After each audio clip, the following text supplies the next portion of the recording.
The Man with the Burden. I dreamed, and I thought that I saw in my dream a man standing with his face turned away from his own house. He was clothed in rags. A book was in his hand, and a great burden was on his back. Then I saw him open the book and read, and as he read, he wept and cried out, "What shall I do?" By and by, he turned and went into his house. His wife and children saw that he was in trouble, and they wondered. But he kept silent for a long time and said not a word.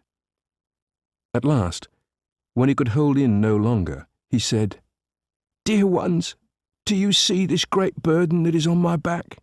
It is so heavy that I can hardly bear its weight." But they could not see the burden, and they wondered at his words. "Dear father," they said, "you are very tired. When you have slept and are rested, you will feel much better." "Ah, no," he answered. "It is not sleep that will relieve me. For this book says that the city in which we live will surely be burned with fire, and unless we escape from it soon, we shall all perish. Do you wonder that I am distressed?" They looked at him sorrowfully, for they feared that he had lost his mind. Then they persuaded him to lie down, but he could not sleep. All night long he tossed upon his bed, groaning and weeping. Very early in the morning he arose. His children came to him and said, "Dear father, how do you feel after your night's rest?" "Worse and worse," he answered. "There is no rest for me while this heavy burden is on my back." "We cannot see any burden," said his wife. "You are surely losing your mind." The man looked at her sadly, and then went out into the fields. There he walked back and forth all day, sometimes reading from his book, and sometimes weeping most bitterly. "What shall I do to be saved?" he cried, and he looked this way and that, as if he would run, but he did not know which way to go. At length an old man with long white beard and a gentle face came that way and saw him weeping. "What is the matter?" asked the stranger, whose name was Evangelist. "Why are you crying?" "Oh, sir," answered the man, "this book which I have in my hand tells me that unless I get rid of this heavy burden I shall surely die." "Then why do you stand here?" asked Evangelist. "Why don't you go and get rid of it?" "Because I don't know which way to go," said the man, still weeping. Then Evangelist pointed with his finger towards the blue hills far, far away. "Look," he said. "Do you see that wicket gate?" "No." "Then do you see a shining light yonder in the distance?" "Yes, I think I do." "Well, then, keep that light always in view. Go straight towards it, and by you can see the wicket gate. When you have come to the gate, knock, and the one who keeps it will tell you what to do." The Slough of Despond. Then I saw in my dream that the man thanked Evangelist and began to run. His wife and children who were watching him cried out to him to stop. "Come back, father," they called. "Come back and stay with us." But he would not listen. He ran on, keeping his face towards the far-away hills and never losing sight of the shining light. His neighbors saw him running, and they wondered what could ail him. Some pitied and said, "He's mad." Some laughed and said, "He's a fool." Others called out loudly, "Come back! Come back!" Two of his friends, whose names were Obstinate and Pliable, ran after him, and as they were light of foot, they soon overtook him. "My friends," he said, "why do you run after me?" "Oh," said the one whose name was Obstinate, "we are going to take you back home." "No, you will not," answered the runner. "I will not go back to that city of destruction. I have started to a far better place, and I would like to persuade you to go with me." "And leave all our friends and comforts behind us?" said Obstinate. "Certainly," answered Graceless. for that was the man's name. "For my book tells me that in the glorious city which lies beyond those far-away mountains I shall find treasures much richer than those I am leaving behind." "Oh, nonsense," said Obstinate. "Who has ever seen that city? Will you go back with us, or will you still behave like a fool?" "Have a care, neighbour," said the other man, whose name was Pliable. "Perhaps he is right, and if so, he is wiser than we. I have heard of that celestial city, and I have half a mind to go with him." "Then go if you wish," answered Obstinate. "I shall return to my own place. I'll have nothing to do with such foolish fellows." So he turned and went back, and Graceless and Pliable ran on together across the plain. "I'm glad you are going with me," said Graceless. "And I am glad to be your companion," said Pliable. Then they talked as they ran, and Graceless told Pliable many wonderful things about the celestial city towards which they were going. But the burden that was on his back bore heavily upon him, and he soon became weary. "Dear Pliable," he said, "I cannot go so fast. The way grows rougher, and this burden is hard to carry." So they went on more slowly, but they kept their faces turned always towards the shining light and the distant mountains. Soon they came to a great bog that seemed to fill the whole plain before them. It was called the Slough of Despond, and it was so deep with mire that no one had ever been able to build a road across it. But it looked so much like the solid ground that Graceless and Pliable fell into it before they were aware, and were soon waist-deep in the mud. "Dear Pliable, I am sinking still deeper," cried Graceless. "This burden is pressing me down." "That proves that all you have been telling me is a mistake," said Pliable. "If the road to the celestial city is like this, I want no more of it." Then, with a desperate struggle, he managed to climb out of the bog at the place where he had fallen in. He was covered with mire and very, very angry, and without trying to help his companion, or stopping to tell him good-bye, he strode hastily back toward his home. Graceless was left to struggle alone in the Slough of Despond, but he kept his face turned toward the distant hills, and even while floundering in the mire, he now and then caught glimpses of the shining light. By and by he reached the farther side. But there the mire was deep, and his burden was so heavy that he could not climb out. For a long time he struggled there, but scarcely was he able to keep himself from sinking entirely into the dreadful mire. At length, when his strength was almost gone, a man who heard his cries came down to the edge of the bog to look at him. This man's face was pleasant to see, and his arms were strong. His name was Help. "How did you get into this bog?" he asked. "I was on my way to yonder wicket gate," answered Graceless, "and before I saw my danger I fell in." "Give me your hand," said Help. Graceless did so, and Help lifted him out of the mire and set his feet on solid ground. "Now take courage," he said, "and go straight onward to the wicket gate." "I thank you," said Graceless. "Now I feel stronger than before, and although this burden is still heavy, I will persevere." And with that he went on, keeping his face turned always toward the shining light. Worldly Wise Man. Then I saw in my dream that Pliable went with all speed back to his own house. When his neighbors heard that he had returned, they went to visit him. They asked him all sorts of questions about his little journey, and he answered them truly. "Well, I think you were very wise to come back home so quickly," said the first neighbor. "You are not to be pitied. You were a fool for having anything to do with that man Graceless," said the second neighbor. "But you showed yourself a great coward," said the third neighbor. "A man who undertakes a journey and then gives it up as soon as the road becomes rough is not to be depended upon in time of need." Poor Pliable at first hung his head in shame, but when they began to tell stories about Graceless and to laugh at what they called his folly, He joined them, and laughed as loudly as the rest. And there let us leave him. For Graceless was still walking onward, and now and then he caught glimpses of the wicket gate standing white and bright at the entrance to a mountain pass.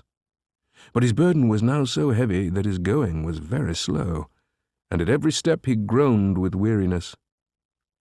By and by he came to a crossroad, and there a stranger met him. The man smiled when he saw Graceless, and spoke to him in a very pleasant manner. "How now, my good fellow? Where are you going?" he said. "And what are you doing with that big burden on your back?" Graceless told him that he was on his way to the wicket gate, and that he hoped when he reached it to be shown how to get rid of his burden. "Well," said the stranger, "I have spent many years in study, and my neighbours call me worldly wise man because of my wisdom. Will you listen to me if I give you some advice?" "Certainly," said Graceless, "for I need good counsel."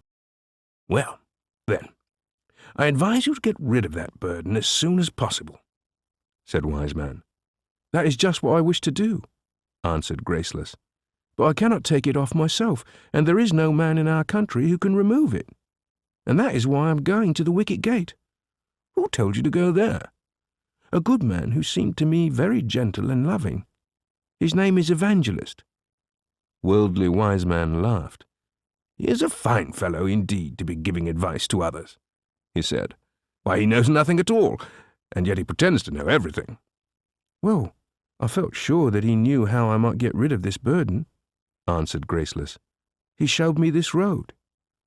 "And a pretty road it is," sneered Mr. Wise Man.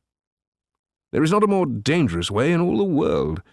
You have already met with some of its difficulties, for I see that the mud of the Slough of Despond is upon you." "Yes, and I came near to being buried in its mire," said Graceless. "Well, if you keep on in that same road, you will meet with many worse things: hunger and cold, lions, dragons, darkness, and death. Take my advice and don't cast your life away so foolishly," said Mr. Wise Man. "Sir," answered Graceless, "this burden is so terrible to me that I am willing to face all sorts of dangers if only I can be delivered from it." "How came you to get the burden in the first place?" "By reading this book that I have in my hand." "I thought so. That book has filled many a man's mind with foolish notions about things of which we know nothing." "Well, I know one thing. I know that I would like to be eased from this burden." Worldly Wise Man took Graceless by the hand and spoke to him very gently. "Do you see yonder village at the farther end of this broad road?" he asked. "Yes, I see it," answered Graceless. "Well, the name of that village is Morality," said Mr. Wise Man. "I have lived there for many years, and it is a very pleasant place indeed. There is a lawyer there, a near neighbour of mine, who knows all about burdens of every kind. His name is Legality, and I would advise you to go and see him at once." "Are you sure that he can remove this burden of mine?" asked Graceless. "Most certainly he can," answered Mr. Wise Man. "And he will do much more. He will put you in the way of getting a home for yourself in our village. Then you may send for your wife and children and live happily amongst honest neighbours all the rest of your life." "Oh, how delightful that would be!" cried Graceless. "It would certainly be better than trying to reach that wicket gate," said Mr. Wise Man. "I think so too," said Graceless. "Please show me the way to that honest lawyer's house." "Do you see yonder high hill?" asked Mr. Wise Man. "Yes, I see it very well." "Then follow the road which leads by that hill. The first house you come to is the house of Mr. Legality." Graceless thanked him and bade him good-bye. Then he turned into the broad road on his left and walked as fast as his burden would let him towards the hill which had been pointed out to him. It was not more than a mile away, and he soon found himself at its foot. But what a fearful hill it was!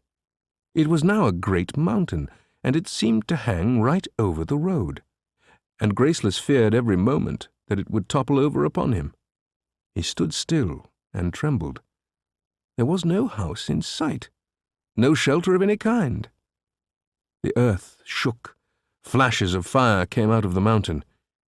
He knew not which way to go. "Oh, that I had not listened to the words of worldly wise man!" he cried. Then, as he lifted his eyes, whom did he see but Evangelist coming to meet him? "What are you doing here, my friend?" asked the good man. Graceless could not say a word. "Are you not the man whom I found crying in the field by the city of destruction? And didn't I show you the way to the wicket gate?" asked Evangelist.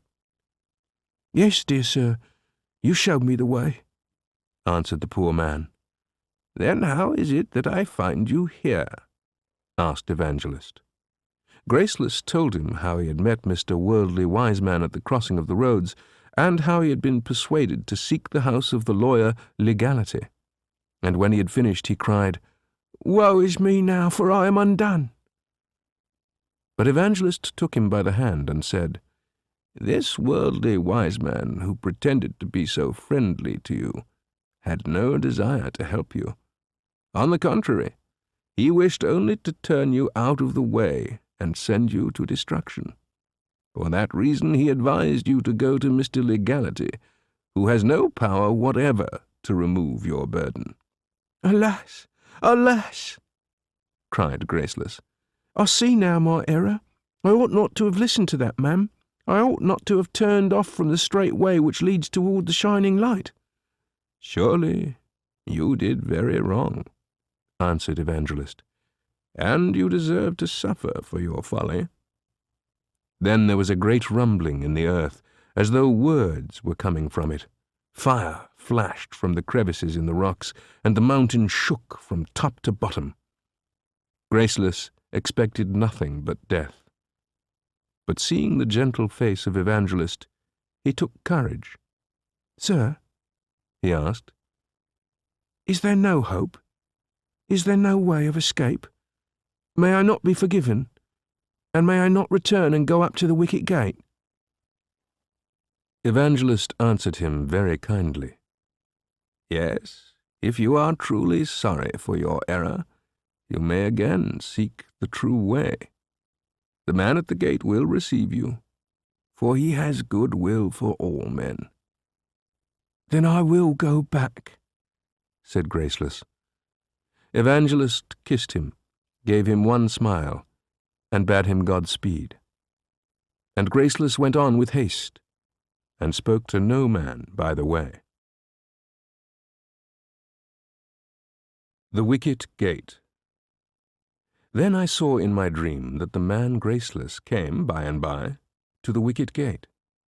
Now over the gate there was written, "Knock, and it shall be opened unto you." So he knocked, more than once or twice, and as he knocked he kept saying to himself, "May I now enter? Will he that is within open to sorry me?" By and by there came to the gate a man with a grave but kindly face, whose name was Good Will. He looked out, and when he saw a stranger standing there, he asked, "Who are you? And what do you wish?" "I am a man with a burden," answered Graceless. "I have come from the city of destruction, and am going on towards the mountains and the shining light, where I hope to be delivered. I have been told that the way lies through this gate. Therefore I ask if you are willing to let me in." "I am willing, with all my heart," said Good Will, and with that he opened the gate. Graceless stepped in, but not fast enough for Good Will, who took him by the arm and pulled him quickly. "Why did you do that?" asked the man. Then Good Will told him that there was a castle full of wicked giants on the hillside near by, and that often, when these giants saw a man about to enter the wicket gate, they would shoot at him with their arrows. In this way many persons had been killed before they could enter in. "How glad I am that I am here," said Graceless, "and yet I tremble from the dangers I have passed through." "Who sent you here?" asked Good Will. "A good man called Evangelist," was the answer. "He told me to knock, and he said that you would show me what to do to be delivered from this heavy burden." "Why did you come alone?" asked Goodwill. Because none of my neighbours would come. They did not see their danger as I saw mine. Did anyone know of your coming? Oh, yes. My wife and children saw me start, and they called after me to come back. Some of my friends saw me and followed a little way. And did you come straight hither? Alas, no. For I listened to the words of Mr. Worldly Wiseman, and was persuaded to turn aside into a dangerous way. Oh, did he meet you? And I suppose he advised you to seek ease from Mr. Legality, did he not? He did, answered Graceless, and I foolishly listened to his advice. Well, Mr. Wiseman is a cheat, and so is Mr. Legality, said Goodwill. What did Mr. Legality say? I went by the broad road to find him, said Graceless. But the mountain which stands by his house was about to fall upon me, and I was forced to stop. That mountain has been the death of many, and it was lucky that you escaped, said Goodwill. Indeed, I should have perished had not Evangelist met me there. He turned my feet again into the narrow way, and my face toward the shining light. And now I am come, unworthy as I am, into this place. How kind you were to open the gate for me. We refuse none who come and knock. Therefore come with me, and I will teach you that which you need most to know. But first I give you a new name. You shall no longer be called Graceless, but Christian, for you are now a pilgrim on the road to the celestial land. Oh, tell me about that road, said Christian. Look before you, answered Goodwill. See that narrow highway. It was cast up and built by the great and good men of old. It is the way by which you must go. I see it, answered Christian. But are there no windings in it by which one might lose his way? Not in the way itself, answered Goodwill. But there are many crooks and turnings which join on to it at different places. You may always know the right way, for it is never any other than straight and narrow. This burden on my back is very grievous, said Christian. Can you not in some way help me to get rid of it? Be content to bear your burden yet a little while, answered Goodwill. You will come by and by to a place of deliverance, and there it will fall from your back of itself.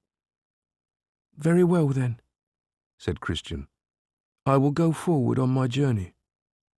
Go, said Goodwill, and you will soon see a beautiful house by the roadside. It is the house of the interpreter. Knock at that door, and he will open and bid you enter. Tell him your name and whither you are going, and he will show you many excellent things. So Christian bade his friend farewell, and joyfully renewed his journey. The House of the Interpreter. Then I saw in my dream that Christian went on until he came to the house of the interpreter. There he knocked again and again, and at last one came to the door and asked who was there. Christian answered that he was a traveller who was on his way to the celestial city, and that he wished to see the master of the house. Then the interpreter himself came to the door and said, Come in. I will show you some things that will be helpful to you on your journey.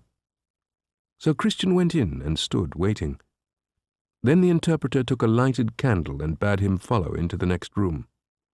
And there the good man showed the pilgrim wonderful portraits and moving pictures, each one of which taught its lesson of truth.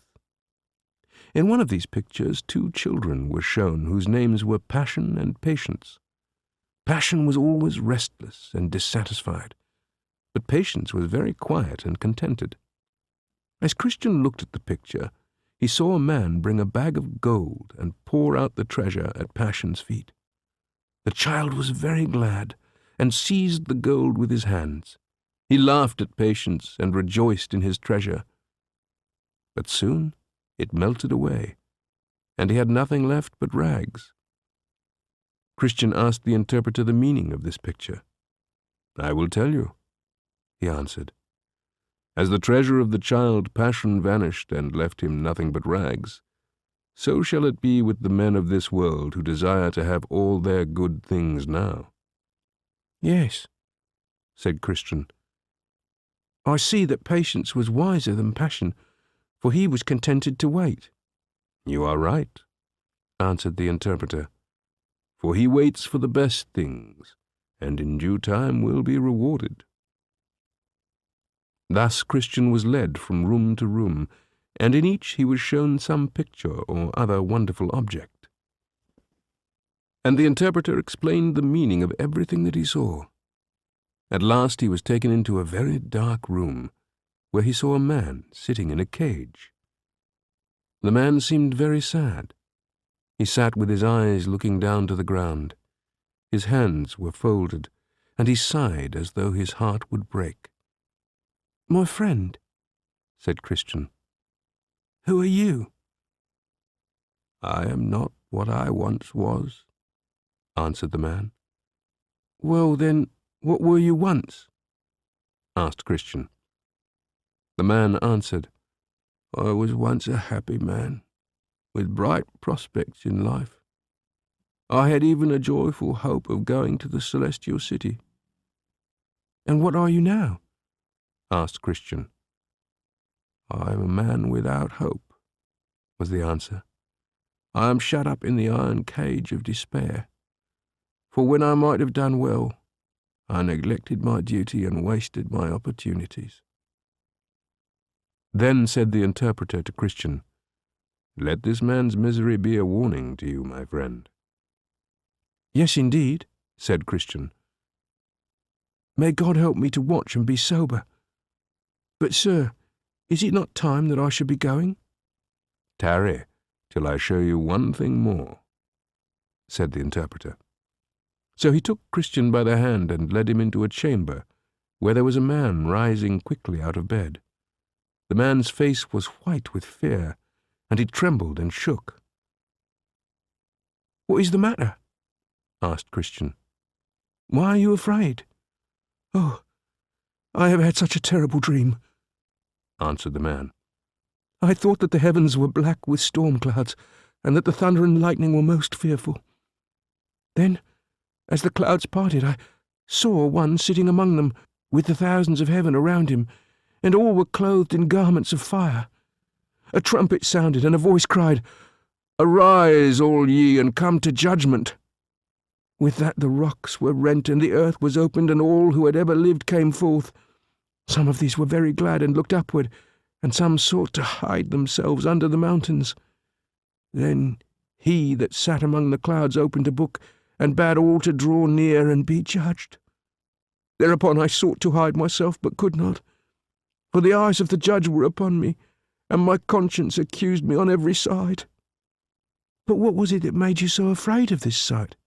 asked Christian. Why, answered the man, I thought that the day of judgment was come, and that I was not ready for it. My conscience afflicted me, and I thought that the judge had always his eye upon me. Then the interpreter led Christian away. Have you considered all these things? He asked. Yes, and they put me in fear and hope, answered Christian. So he rested for a short time in this wonderful house of the interpreter. But he would not tarry long, for he was impatient to go on his way. I am thankful to you, O good interpreter, he said, for you have shown me many things that are both rare and profitable.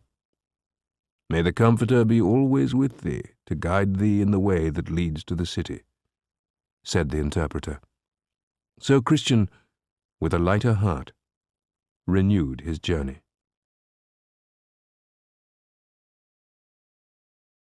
The lifting of the burden. Now I saw in my dream that Christian went on slowly and with great difficulty, for the road was steep, and the burden on his back was very heavy.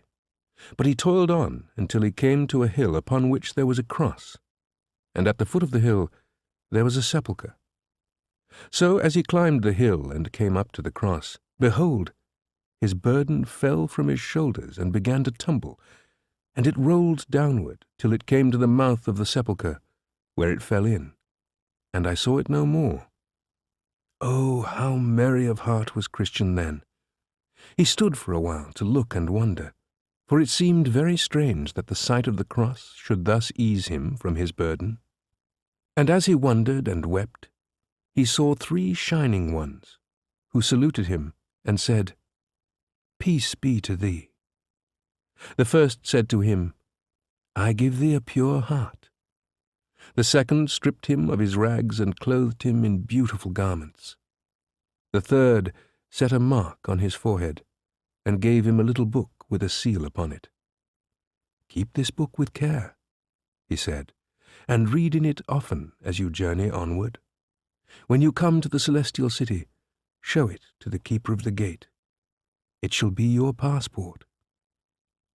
So the shining ones vanished from sight, and Christian was so filled with joy that he leaped 3 times into the air, and then went on singing, "Thus far did I come with my burden of sin, and nothing could ease the grief I was in. But when I came hither, the burden I lost, and I found peace and joy at the foot of the cross." Adventures on the Road. Then I saw in my dream that as Christian was going joyfully on his way, he came to a pleasant valley. And there he saw, a little way from the road, 3 men who were lying fast asleep on the brink of a precipice. They had fetters upon their heels, and their names were Simple, Sloth, and Presumption. Christian went toward them and cried out to awaken them. "Ho there, you sleepers! Wake up and come away from that dangerous place." But they only groaned and settled themselves for a deeper sleep. "Wake up! Wake up!" cried Christian again.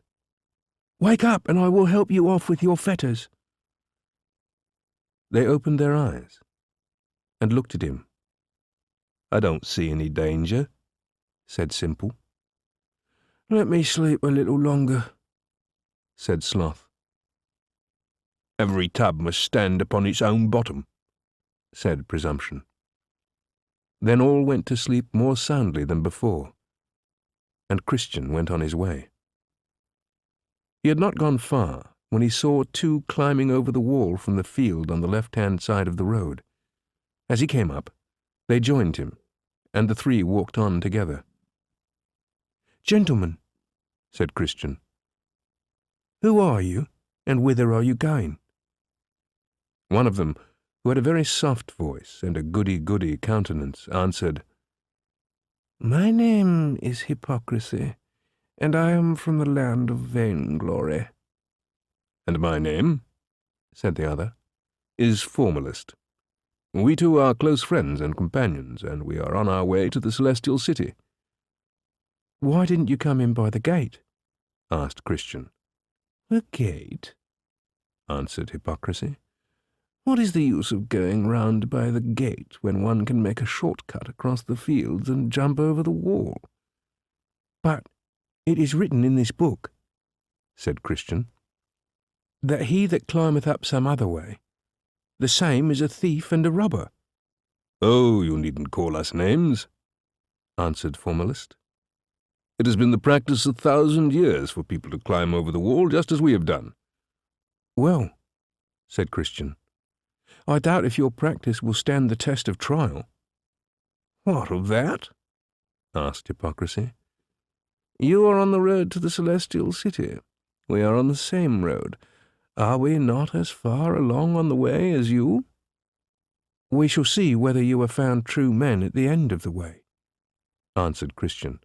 "Well," said Formalist, "you are no better than we, even if you do wear finer garments." "These garments," said Christian, "were given to me by the lord of the place to which I am going. Surely they are a token of his kindness, for I had only rags before. And when I get to the city he will know me, for I shall be clothed in his garments." To this the men made no answer. They only looked at each other and laughed, and Christian walked on ahead of them. So they all went on until they came to a very high and rugged hill, which is called the Hill of Difficulty.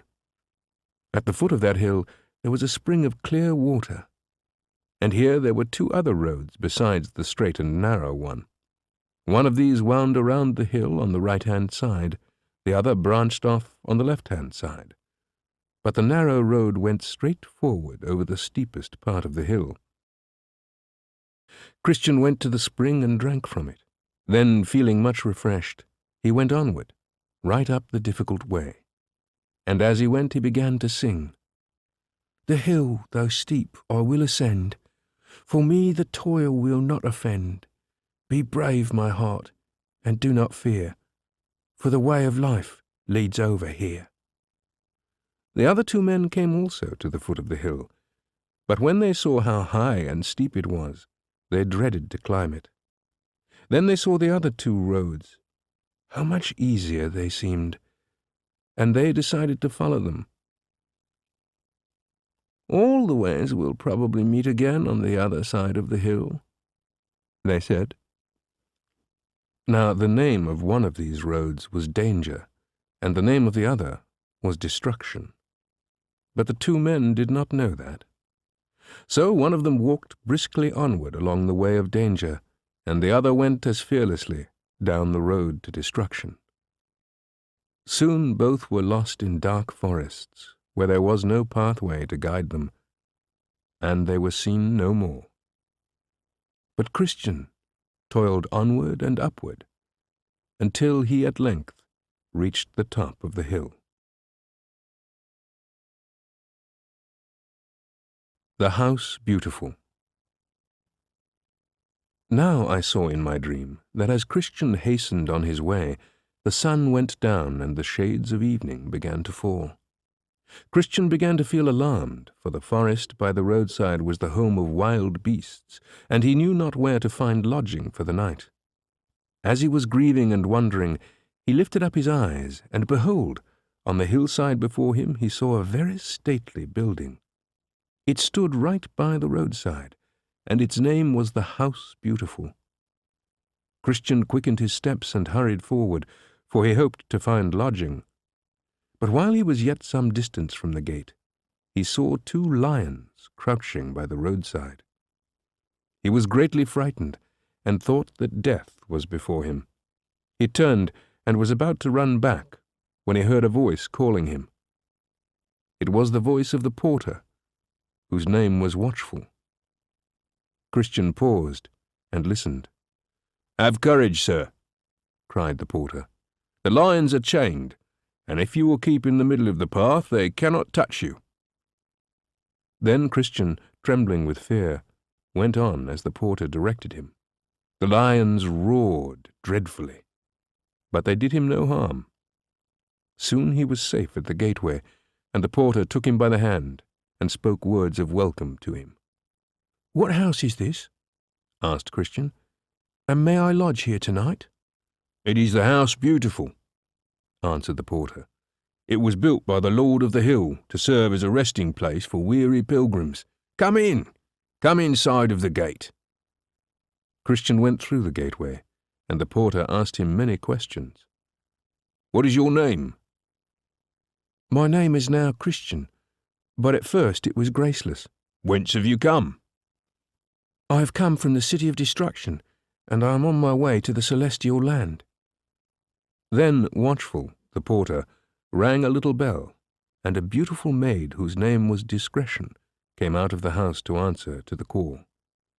"Here is a weary pilgrim who would fain lodge here tonight," said Watchful. "Will you not learn from him whether he is in truth worthy?"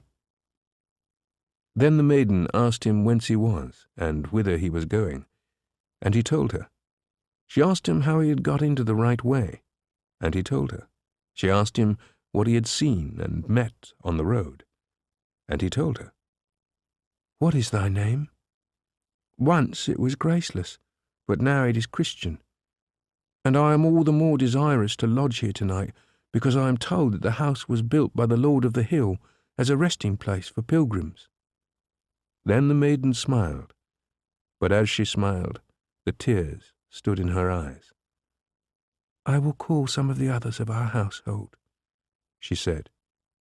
She ran into the house and soon returned with 3 other fair women, more beautiful even than herself.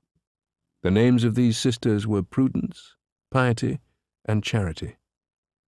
"Come in, thou blessed of the Lord," they said. So Christian bowed his head and followed them into the beautiful house.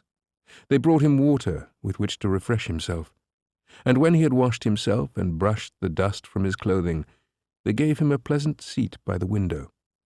All sat down to talk until supper was ready. "How did it happen that you started on this journey?" asked Piety. "Oh, I had a grievous burden on my back," answered Christian, "and there was a dreadful sound in my ears, and I did not know whither to go." "But who told you to come this way?" "As I was trembling and weeping, a man whose name is Evangelist showed me the way to the wicket gate, and there my feet were set in the right road." "Did you see the house of the interpreter by the roadside?" "Oh, yes, and there I was shown many things that I will remember as long as I live. I could have stayed in that good man's house a whole year, but I knew that I had farther to go." "And what else did you see on the way?" "See?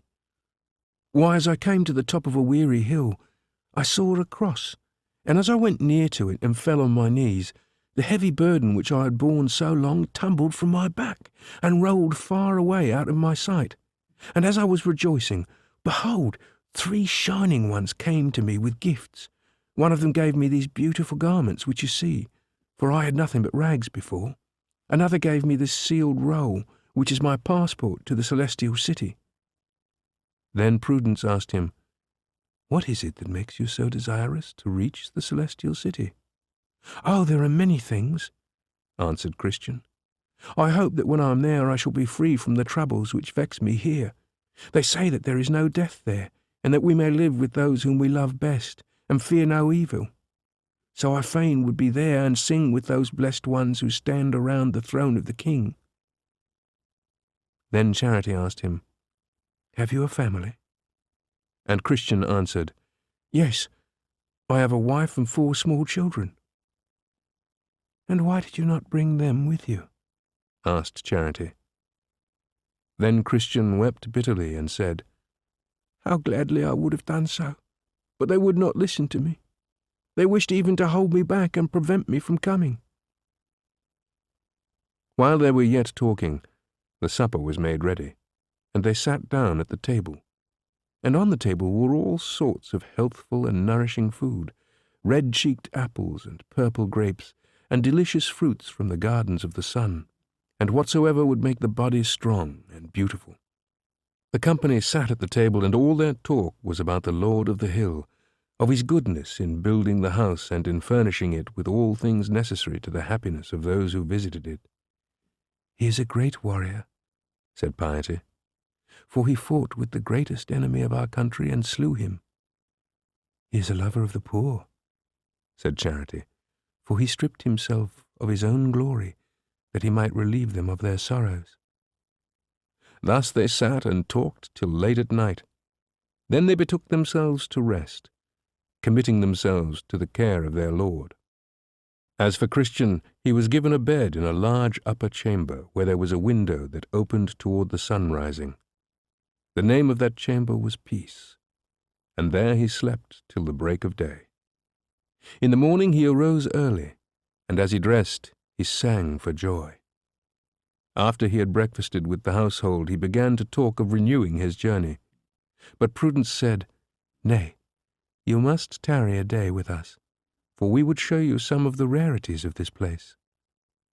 So they first led him into the library, and showed him the records of all that had been done in olden times. There, too, they showed him the history of the Lord of the Hill, and the names of many good men and women who had served him, and pictures of the mansions which he had given them to live in. And in many books they read of the worthy deeds of those who served the Lord, how they had subdued kingdoms, wrought righteousness, obtained promises, stopped the mouths of lions, quenched the violence of fire, escaped the edge of the sword, out of weakness were made strong, waxed violent in fight, and turned to flight the armies of the aliens. Here also were the histories of other famous things, both ancient and modern, and Christian was so pleased with the reading of them that the day was spent ere he was aware. The next day, Watchful and the 4 maidens led him into the armoury of the house, and showed him the arms and the curious relics that were there. They showed him the sword and the shield, the helmet and the breastplate, and the shoes which the Lord of the Hill had provided for the pilgrims who would enlist under his banner. None of these would wear out, and there were so many that all who live in the world might be clothed in armour. They showed him some of the strange weapons that had been used in former times, such as the sling with which David had slain Goliath, and the jawbone with which Samson had done such mighty deeds. They showed him also many other excellent things, and thus the 2nd day was passed. Early the next morning Christian made ready to go forward, but the good people of the house persuaded him to tarry until the sun was higher. "Stay," said Piety, "and if the air is clear, we will show you the Delectable Mountains." "And where are they?" asked Christian. "Oh, they are far, far away," answered Piety. "But they are much nearer to the celestial city than this place is, and sometimes we have most delightful views of them." So Christian consented and stayed. Towards noon they led him up to the top of the house and bade him look southward. He did so, and lo! At a great distance he saw a most beautiful land. It was a mountainous country, with delightful valleys and fields. There were green woods and pleasant vineyards. There were fruits of all sorts and flowers of every hue. There were springs and fountains, bright waterfalls and quiet brooks. "What is the name of that beautiful country?" asked Christian. "It is called Emmanuel's Land," they answered, "and all pilgrims are as welcome there as they are at this our House Beautiful." Then they led him down again into the armoury, and they clothed him from head to foot in stout armour. They put a shield in his hand and a sharp sword in his belt, and on his head they fitted a helmet of rarest workmanship. He was now ready to go forward on his journey, and the maidens went with him to the gate. "I saw another pilgrim passing a little while ago," said Watchful. "Did you know him?" asked Christian. "He told me that his name is Faithful," answered the porter. "Oh, I know him," gladly answered Christian. "He is one of my old neighbours. How far do you think he has gone?" "He is at the foot of the hill by this time." "Well, I will hasten and try to overtake him." Then Christian bade the porter good-bye, and began to go forward. But the maidens, Discretion, Piety, Charity, and Prudence, said, "We will go with you to the foot of the hill." So they went on together, talking as they walked. The hill was very steep and slippery, and at its foot was the Valley of Humiliation. So dangerous was the going down that Christian would have fallen many times had not Discretion and Prudence been with him to direct his steps. Even as it was, he slipped 2 or 3 times. At length they were at the bottom of the hill. The maidens gave Christian a loaf of bread, a bottle of wine, and a cluster of raisins. Then they bade him good-bye, and he went on his way. The fight with Apollyon. Then I saw in my dream that Christian was entered into the Valley of Humiliation, and here he had no easy time of it. For he had gone but a little way when he saw a dreadful fiend coming across the plain to meet him. The name of this fiend was Apollyon, and he was too hideous to behold. His body was covered with scales like a fish. He had wings like a dragon and feet like a bear. His mouth was like the mouth of a lion, and fire and smoke came out of his nostrils. Christian was much afraid. As the monster came flying toward him, he knew not what to do. He had half a mind to run back, but he knew that Apollyon would soon overtake him. "I will stand my ground and do what I can," he said to himself, and he went boldly forward to meet the dreadful fiend. Apollyon came swiftly on and gruffly saluted Christian. "Ho there, you fellow! Who are you, and whence have you come?" "I have come from the city of destruction, and my name is Christian," answered the pilgrim. I am on my way to the celestial land." "Huh!" growled the fiend. "Don't you know that I am the king of the city of destruction? You are my subject, and you are trying to run away from me." "True, I was born in your country," said Christian, "but I am not your subject. I have promised myself to the king of the celestial land." Then was Apollyon very angry, and he would have struck down the pilgrim at once, had he not hoped to gain him over. He roared terribly and cried, "You are a rebel and a traitor, and deserve nothing but death at my hands. Yet I will forgive you if you will turn now and go back to my city and my service." But Christian stood his ground bravely and defied the fiend. "Beware, Apollyon," he cried. "I am in the king's highway. Therefore, take heed to thyself."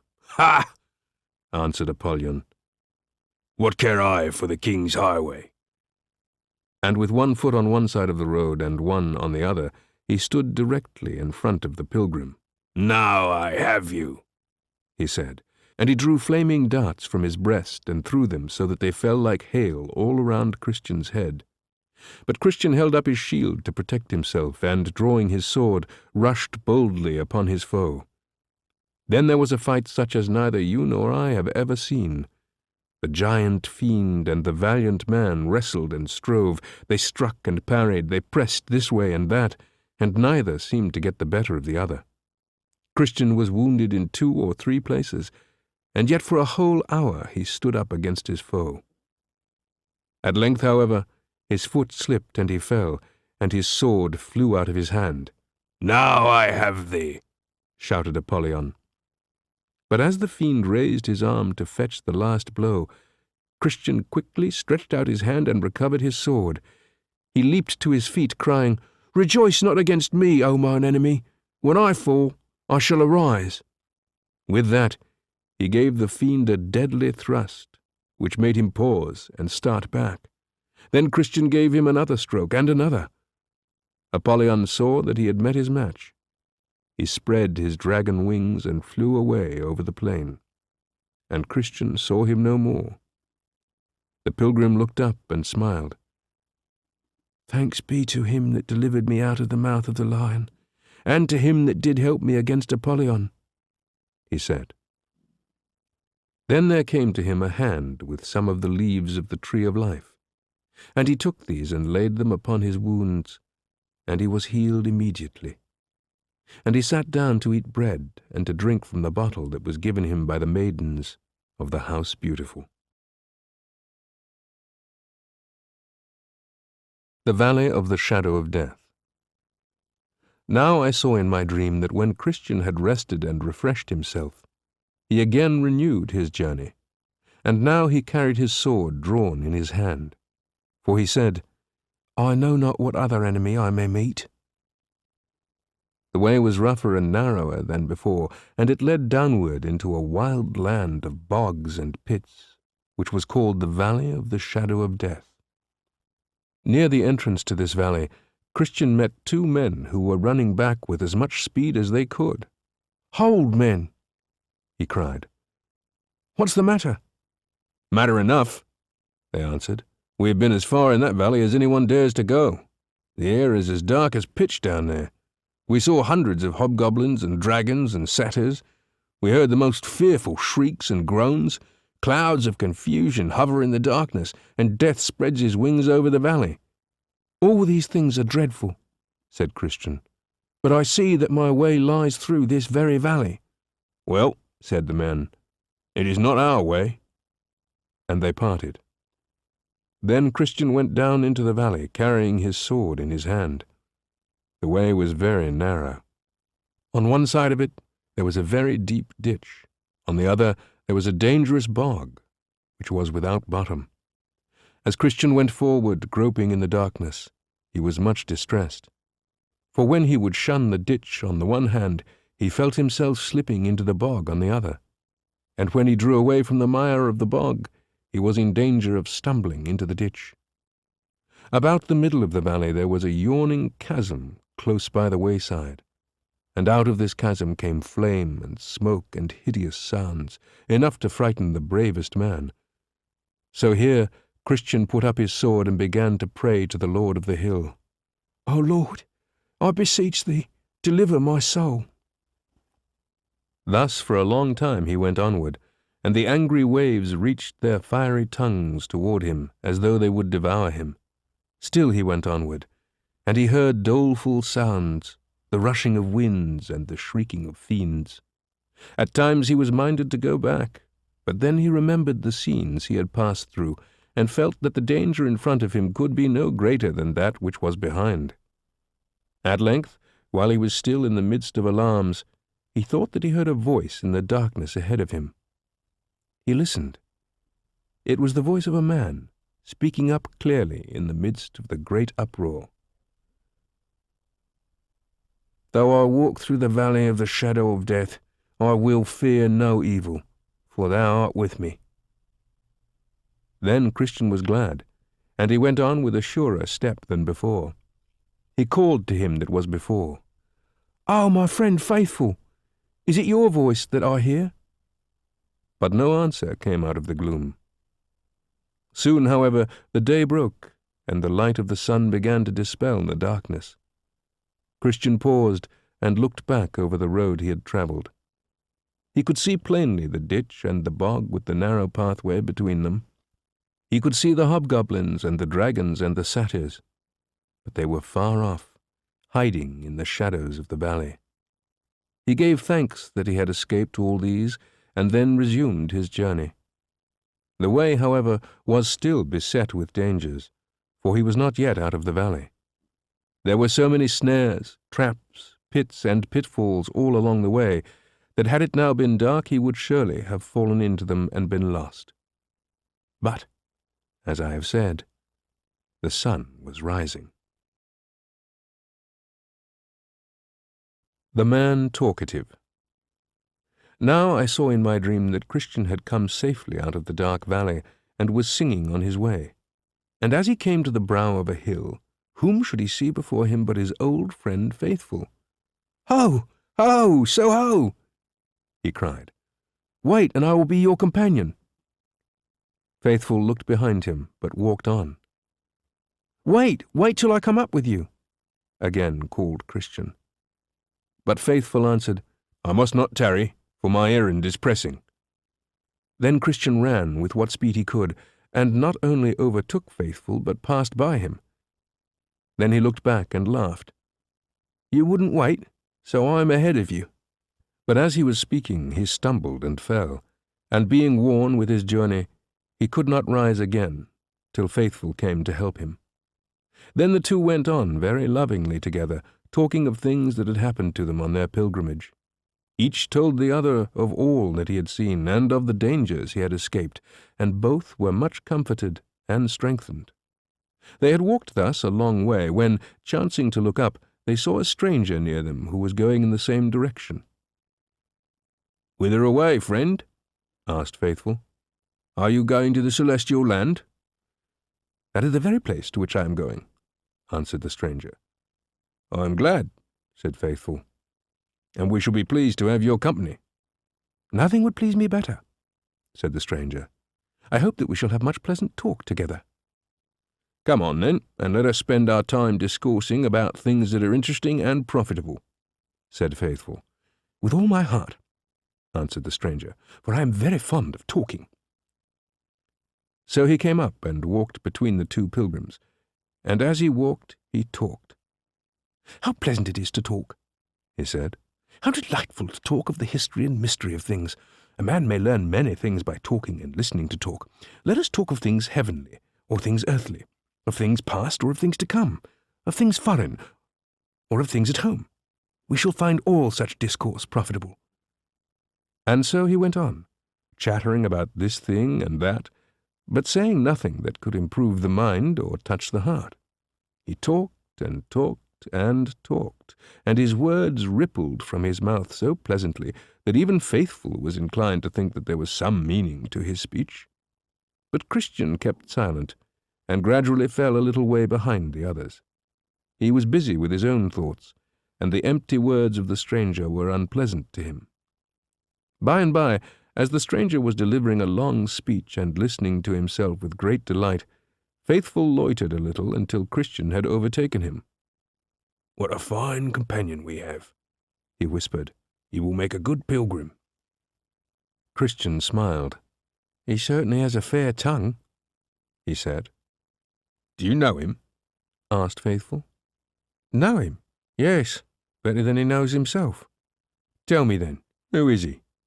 "I wonder that you don't know him. He is a fellow from our town, and his name is Talkative. His father's name is Saywell, and his home is in Prating Row." "Well, he seems to be a very pretty man," said Faithful. "He is prettiest away from home," said Christian. "The people who know him say that it is better to deal with a Turk than with him.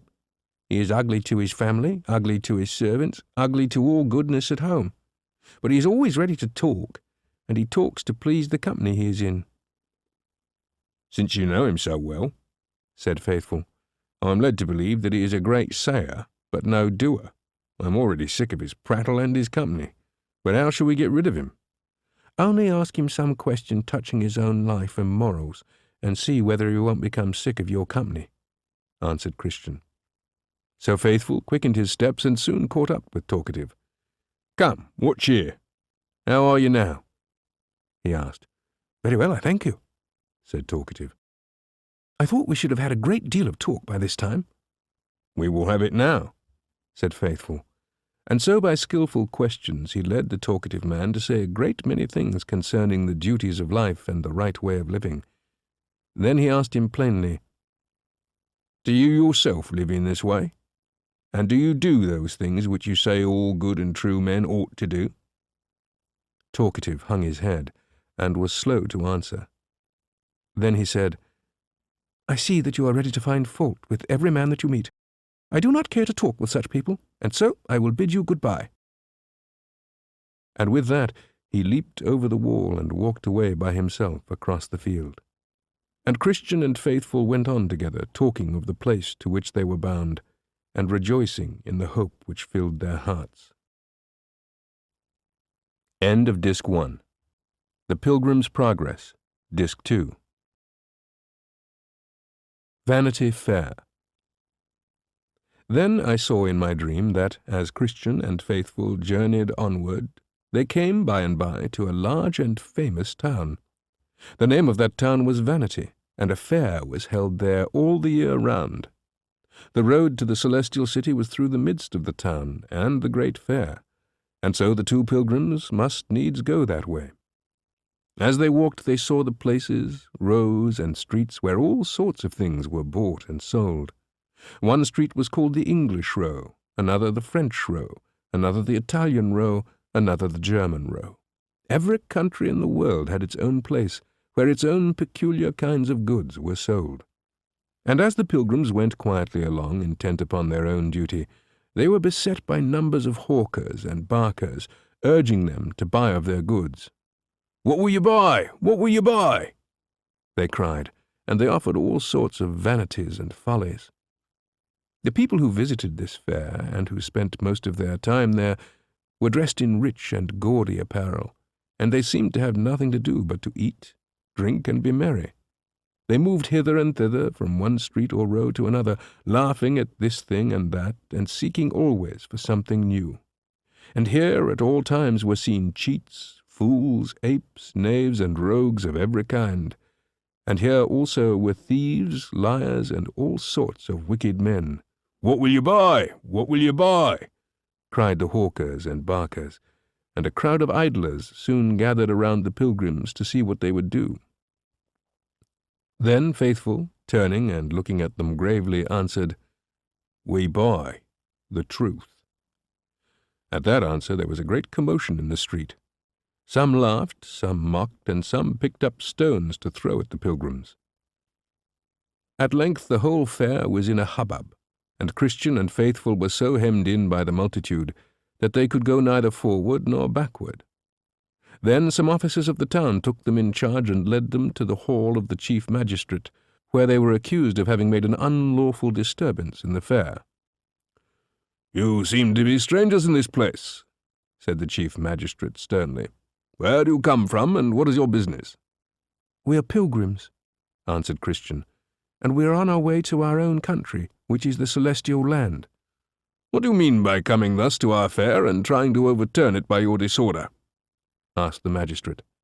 "We were but going peaceably along the highway," answered Faithful, "and we should have said nothing had not so many followed us, asking us to buy their wares. Even then we did nothing, but said that we would buy the truth." This answer caused the magistrate to fall into a great rage. He called them liars and disturbers of the peace, and commanded them to be punished. So the officers of the town took them and beat them and besmeared them with mud and put them in a cage where all the people of the fair might come and jeer at them. But Christian and Faithful bore their punishment meekly, and made no answer to those who reviled them. Their very faces showed the goodness of their hearts, and since it could not be proved that they had done any harm, there were several of the townsfolk who began to speak well of them. This put the magistrate and the rest of those at the fair into greater rage than before, and they declared that the pilgrims should suffer death. So they put chains upon them and made their feet fast in the stocks. And a time was set when they should be tried before the judge of that country, who acted in the name of the king. The day at last came, and the two prisoners were brought into court. The name of the judge was Sir Hategood, and he sat upon the bench with a jury of 12 picked men before him. "You are charged," said he, "of being enemies to our town, the disturbers of our fair, and plotters against our king, who is the great Beelzebub. What have you to say in your defence?" Then Faithful began to answer. "As for being an enemy," he said, "I set myself only against those who set themselves against the Almighty. As for disturbance, I have made none, for I am a man of peace. As for your king, Beelzebub, he is the enemy of our Lord, and I defy him." Having said this, he sat down, and 3 witnesses were called. The names of these witnesses were Envy, Superstition, and Pickthank, and they had been hired for this work. "Do you know this prisoner at the bar?" asked the judge. Then Envy stepped forward and said, "My lord, I have known him a long time. He is one of the vilest men in our country.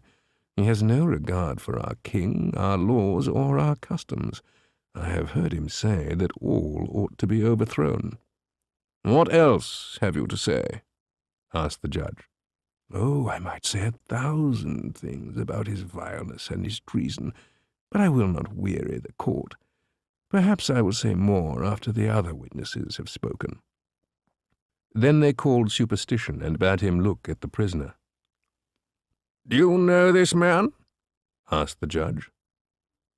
"Well, I have no great acquaintance with him, nor do I wish to have," answered the witness.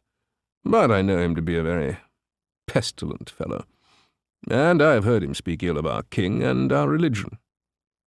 And with this he went on to accuse Faithful of many wicked deeds. Finally, Pickthank was brought forward and asked to say what he knew about the prisoner. "My lord, I have known him a very long time," he answered. "I have often heard him rail against our king Beelzebub, and against the princes of our land. In fact, I have heard him rail against you, my lord. I have heard him call you a villain, and all sorts of other ugly names. I know him to be an enemy of our country and of our king." The judge was now filled with anger towards Faithful, and he called upon the jury to decide among themselves and give their verdict concerning the vile prisoner before them. So the jury consulted together, and each one gave his own opinion of the matter. "I see clearly that this man is a heretic," said Mr. Blindman, who was the foreman. Yes, said Mr. Malice. "Away with him, I hate the very looks of him." "I never could endure him," said Mr. Lovelust. "Nor I, for he was always talking against my ways," said Mr. Liveloose. "Hang him! Hang him!" said Mr. Heady. "He's a sorry scrub," said Mr. Highmind. "My heart riseth against him," said Mr. Enmity. "He is a rogue," said Mr. Liar. "Hanging is too good for him," said Mr. Cruelty. "Let us hasten to put him out of the way," said Mr. Hatelight. "Yes, Let us forthwith sentence him to death, said Mr. Implacable. And so they did. And the judge presently condemned him to be led from the place and put to the most cruel death that could be invented. They therefore brought him out to do with him according to their law. They scourged him, they beat him with their fists, they stoned him with stones, and last of all, they burned him to ashes at the stake. Thus came Faithful to his end. But behold, there came a chariot with horses, and Faithful, being freed from the body, was taken up into it. And straightway he was carried up through the clouds with the sound of trumpet, the nearest way to the celestial gate. As for Christian, he was remanded to prison to wait for his trial at another time. But he that overrules all things so wrought it about that he escaped from his foes, and went on his way. And as he went, the name of his dear friend was ever on his tongue. Sing, Faithful, sing, and let thy name survive, for though they killed thee, thou art yet alive.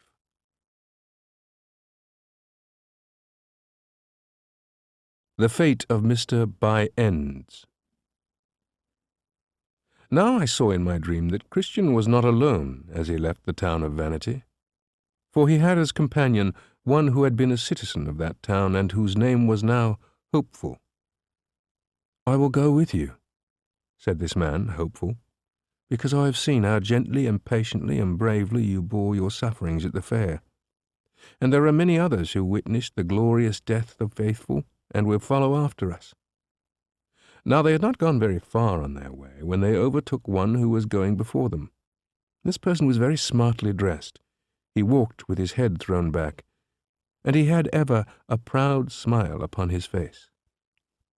Good morning, fellow traveller, said Christian. How far go you in this way? I am from the town of Fair Speech, and I am going to the celestial city, he answered. From Fair Speech? Said Christian. Is there anything good in that town? I hope so, was the answer. Oh, I've heard of that town. They say it is a very wealthy place, said Christian. Indeed, that is true, said the traveller. I have a good many rich kindred there. Pray, sir, what may we call you? Asked Christian.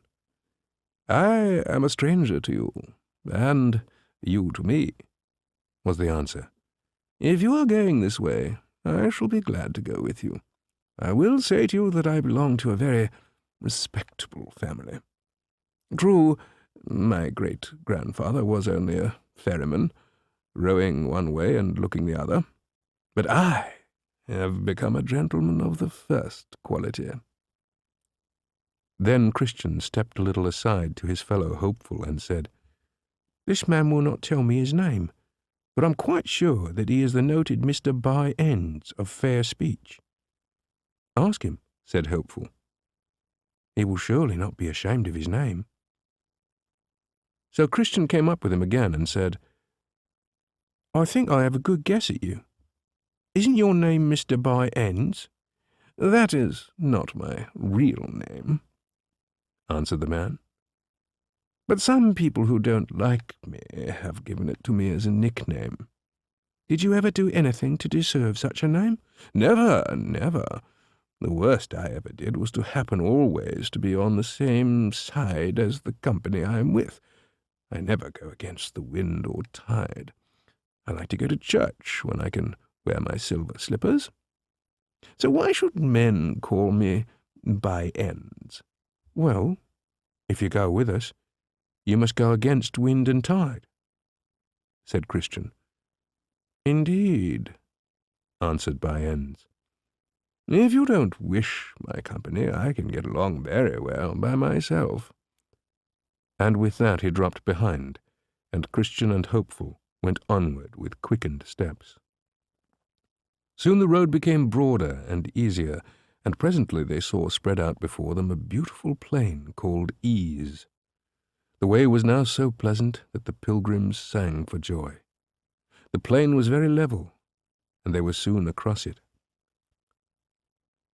At the farther side of the plain there was a hill, and in that hill there was a silver mine, but it was a little way off from the road. As the pilgrims were looking at the hill, they saw a man whose name was Demas standing beside it and beckoning to them. "Ho, you travellers," he said. "Come over here and I will show you something." "What is it?" asked Christian. "It is a silver mine," answered Demas, "and there are men here digging for treasure. If you would become rich, now is your time." "Let's go and see," said Hopeful. "Not I," answered Christian. "I've heard of this place before. There is a pit close by it, and many who have been lured that way have fallen into it and perished." Then he turned again to Demas and asked, "Isn't that mine a very dangerous place for pilgrims?" "Oh, no, not very dangerous," answered Demas, but he blushed as he spoke. Then Christian took Hopeful by the hand and said, "Let us still keep on our way." So they went on, and Hopeful, looking backward, said, "I'll warrant you that when By Ends comes up, he will turn in to see that mine." "No doubt of it," said Christian, "for he is that sort of man." And it happened just so, for when By Ends came within sight of the hill and the mine, he had great longing to see the treasure that was hidden there. And when Demas beckoned to him, he ran over to the place and was seen no more. But whether he fell into the pit by looking over, or whether he went down to dig, or whether he was smothered by the gases in the mine, of these things I am not certain. Bypath Meadow. Now I saw in my dream that Christian and Hopeful went until they came to a pleasant river, and for a time their way lay just upon the bank of the river. Here, therefore, they walked with great delight. They drank of the water of the river, and it was pleasant and strengthening to their weary spirits. On either side of the stream there were beautiful trees that bore all manner of fruit, and the leaves of these trees were for medicine. Here also they came to a meadow that was curiously beautified with lilies, and it was green all the year round. In this meadow they lay down and slept, for here they were safe from all harm. When they awoke, they ate of the fruit of the trees and drank of the life-giving water. Then they lay down again to sleep. Thus they rested and refreshed themselves for several days, and when they were disposed to go on, they ate and drank and departed. But soon the river and the road parted, and at this they were very sorry, for now the way was rough to their travel-worn feet, and as they went on they wished for a better way. By and by they saw on the left hand of the road a green meadow, and there was a stile to go over the fence into it, and a sign by the stile told them that this was Bypath Meadow. Christian's feet being tender, he went to the stile and looked over, and behold, there was a pleasant path on the other side of the fence. "This suits me," said Christian. "Here is the easiest going. Come, Hopeful, let us get over and follow this soft, cool path." "What if it should lead us astray?" asked Hopeful. "Oh, no danger of that," said Christian. "It keeps close along the roadside fence." So they climbed over the stile and found the path very easy for their feet. They soon overtook a man who was walking the same way, and they asked him, "Whither does this pathway lead?" "To the celestial city," he answered. "Are you quite sure?" asked Hopeful. "I am confident of it," answered the stranger. "There, didn't I tell you so?" said Christian. "And to make us doubly sure, see that fingerboard which says 'To the Celestial City'?" So the stranger, whose name was Vain Confidence, went on before, and they followed him. But soon the night came on, and it grew very dark. They could not see the path. They lost sight of him that went before. Presently, as they were groping in the dark, they heard a fearful scream and then a crash, as of someone falling into a pit. They called out and asked, "What is the matter? Where are we now?" But the only answer they heard was a groaning in the darkness. And now it began to rain, and the thunder and lightning were most dreadful. The water also began to rise in the meadow, and they were fearful lest they should be drowned. "Oh, that I had kept in the right way," groaned Hopeful. "But who could have thought that this path would lead us astray?" said Christian. "I was afraid of it at the first," said Hopeful. "And ere I gave you a gentle hint. I would have spoken plainer, but you are older than I."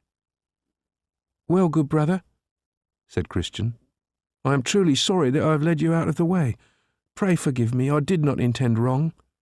"Certainly I forgive you," said Hopeful, "and I believe that this shall be for our good." "Let us go back again and try to find the road," said Christian. "Yes, let us go, but I will lead the way," said Hopeful. "No, let me go first," said Christian. "Indeed, I will go first," said Hopeful, "for you might miss the way again." Then they heard in the darkness a voice saying, "Set thine heart toward the highway, even the way which thou wentest." But by this time the waters were risen very high, and they were in great danger. They started bravely back, however, feeling their way at every step. And the flood was so high that 9 or 10 times they came near being drowned. At last, reaching the high ground where there was a little shelter, they crouched down in a dry place to rest, and being very weary, they fell asleep. Giant Despair. Now I saw in my dream that not far from the place where the pilgrims lay, there was a castle called Doubting Castle. The owner of that castle was Giant Despair, and it was on his grounds that Christian and Hopeful were now sleeping. This giant, getting up in the morning early, went out to walk in his fields, and there he beheld the 2 men asleep, being overwearied with struggling in the storm. He beat with his club upon the ground, and called out to them in a grim and surly voice, "Wake up there, you! Get up, I say!" In much alarm, and scarcely knowing where they were, they sprang to their feet and looked him in the face. "Who are you, and why are you here trespassing on my grounds?" he gruffly asked.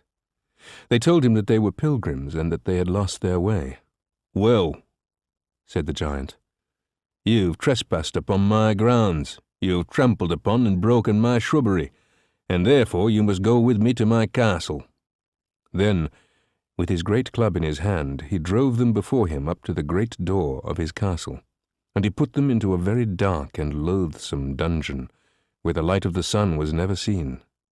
There they lay helpless for 3 days and nights, without one bite of bread or drop of drink or any friend to ask them how they did. Now Giant Despair had a wife, and her name was Diffidence. In the evening he told her about the prisoners he had taken, and asked her what he should do with them. "Who are they?" she asked, "and whither are they going?" "They say they are pilgrims, and that they are bound for the celestial city," answered the giant. "That is a likely story," said the woman. "Tomorrow morning give them a good beating, and see what they will say then." So, as soon as he arose the next morning, he took his crab-tree club and went down into the dungeon. There he first began to abuse them by calling them all sorts of wicked names, but they made him no answer.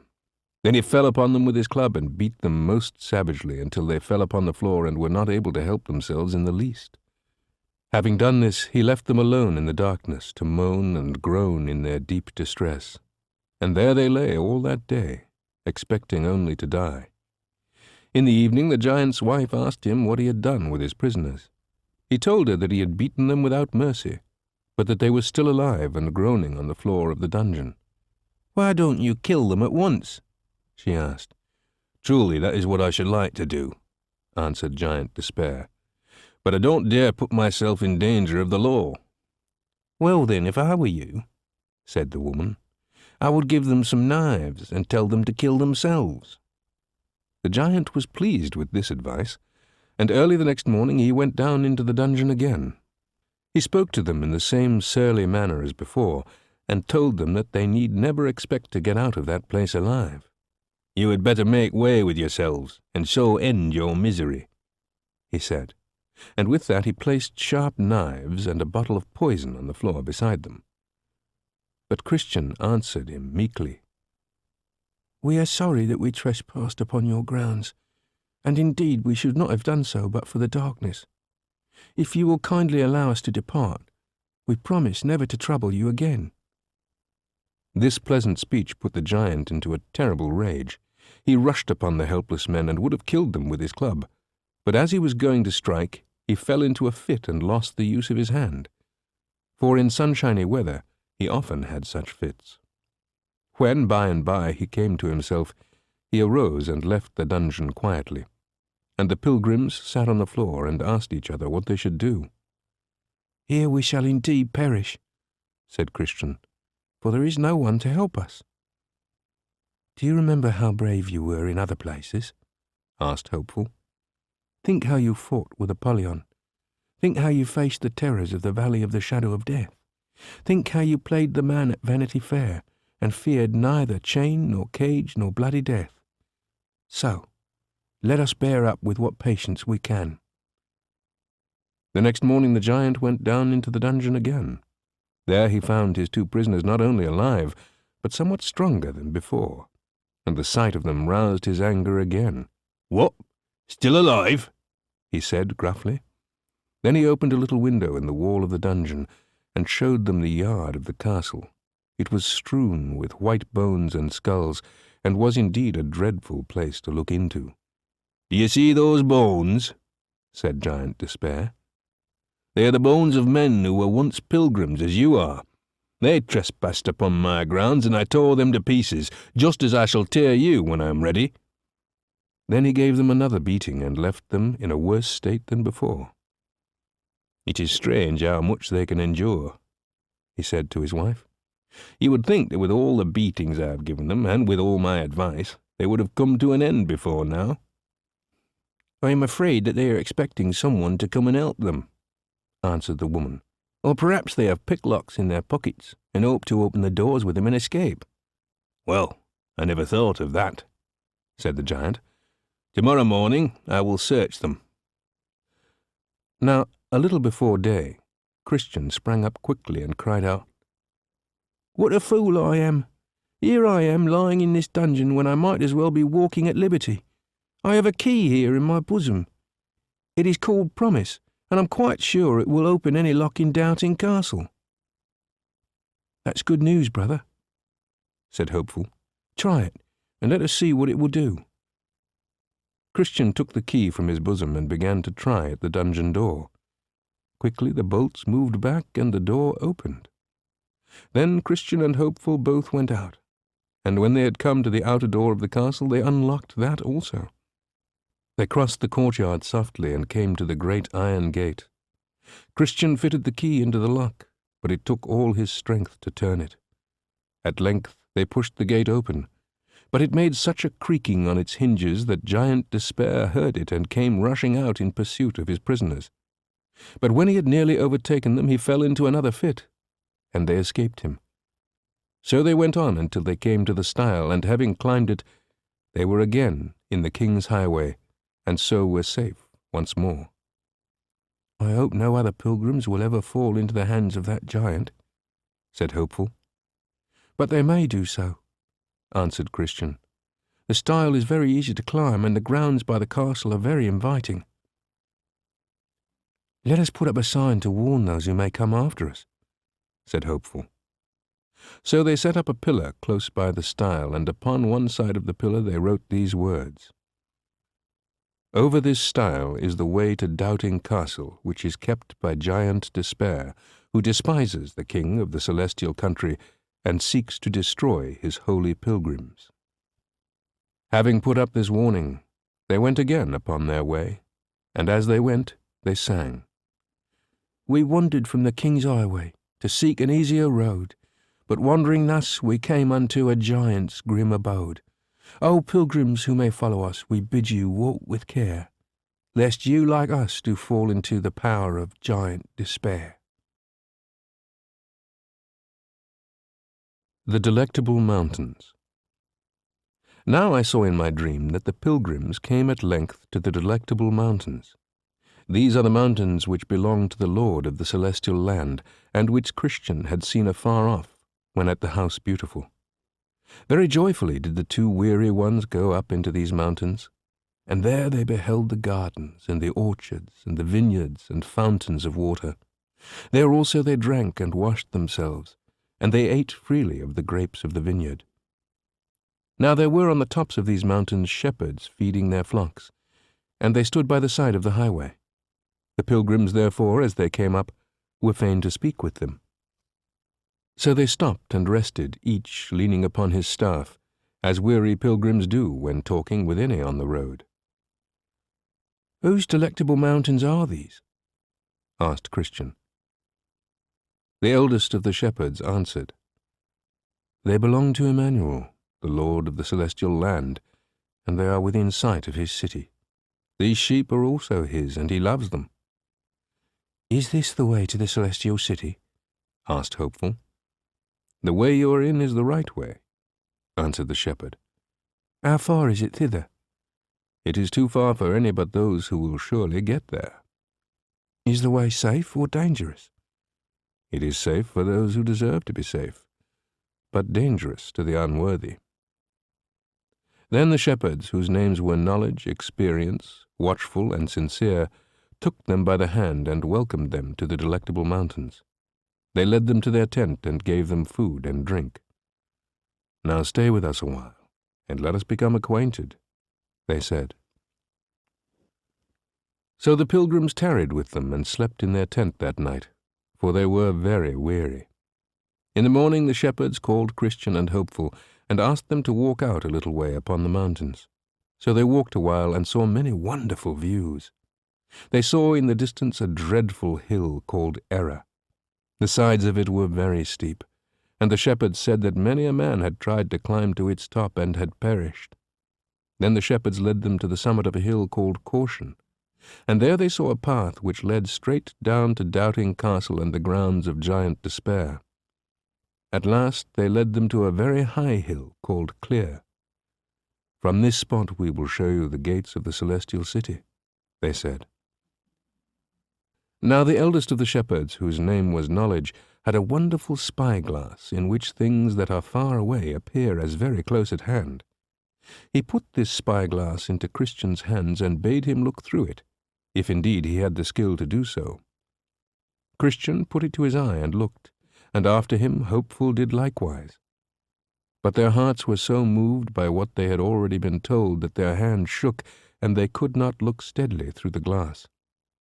They thought, however, that they saw something like a gate, and also some of the glory of the place. After this they returned to the shepherd's tent, and there they refreshed themselves for their journey. And when they were ready to depart, the kind shepherds went a little way with them, and taking them by the hand, bade them farewell. "I give you a pocket map of the way," said Knowledge. "Whenever you are in doubt, look at it." "Beware of the flatterer," said Experience. "Take heed that you do not sleep in the enchanted land," said Watchful. "God speed you on your way," said Sincere. Then turning, the shepherds went back to their sheep, and the pilgrims went on their way.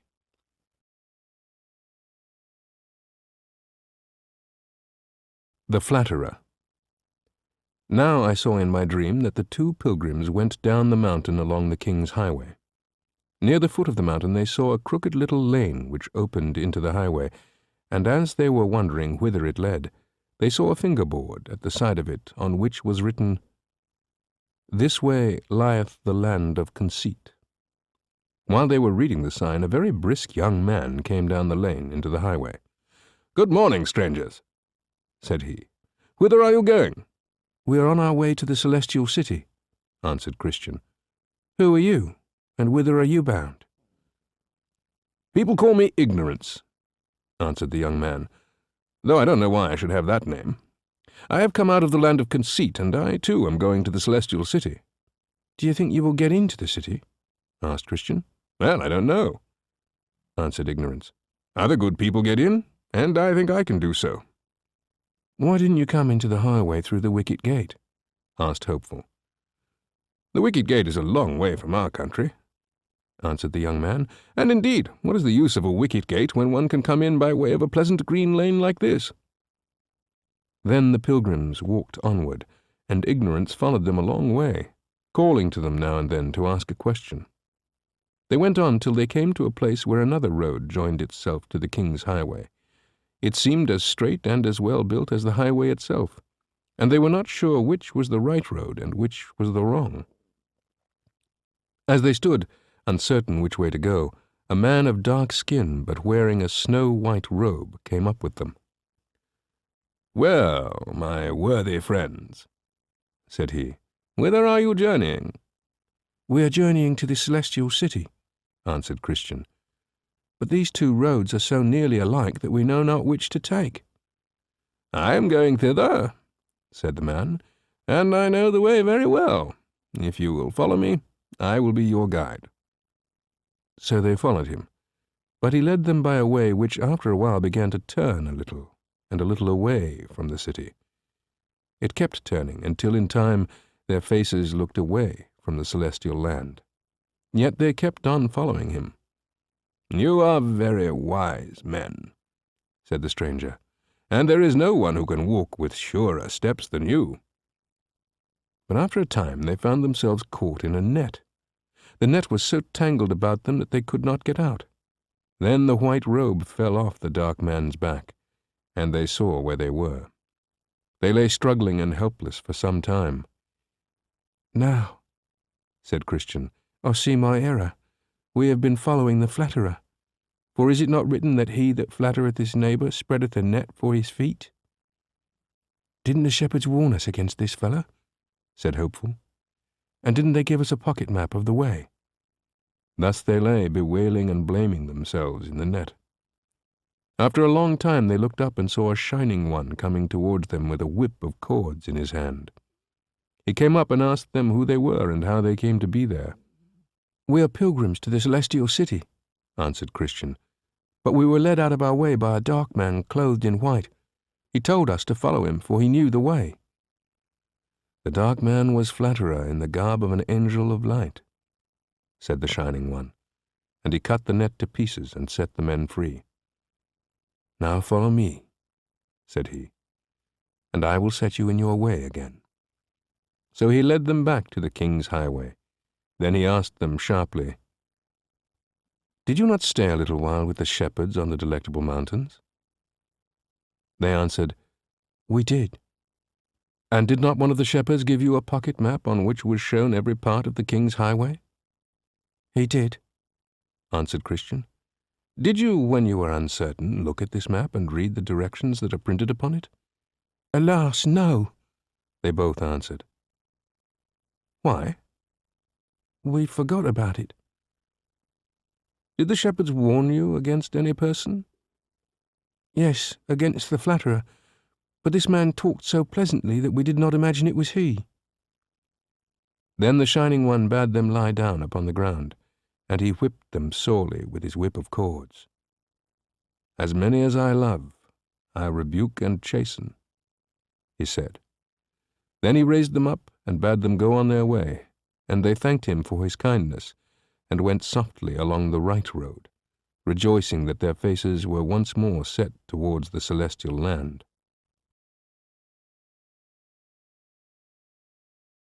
The Enchanted Land.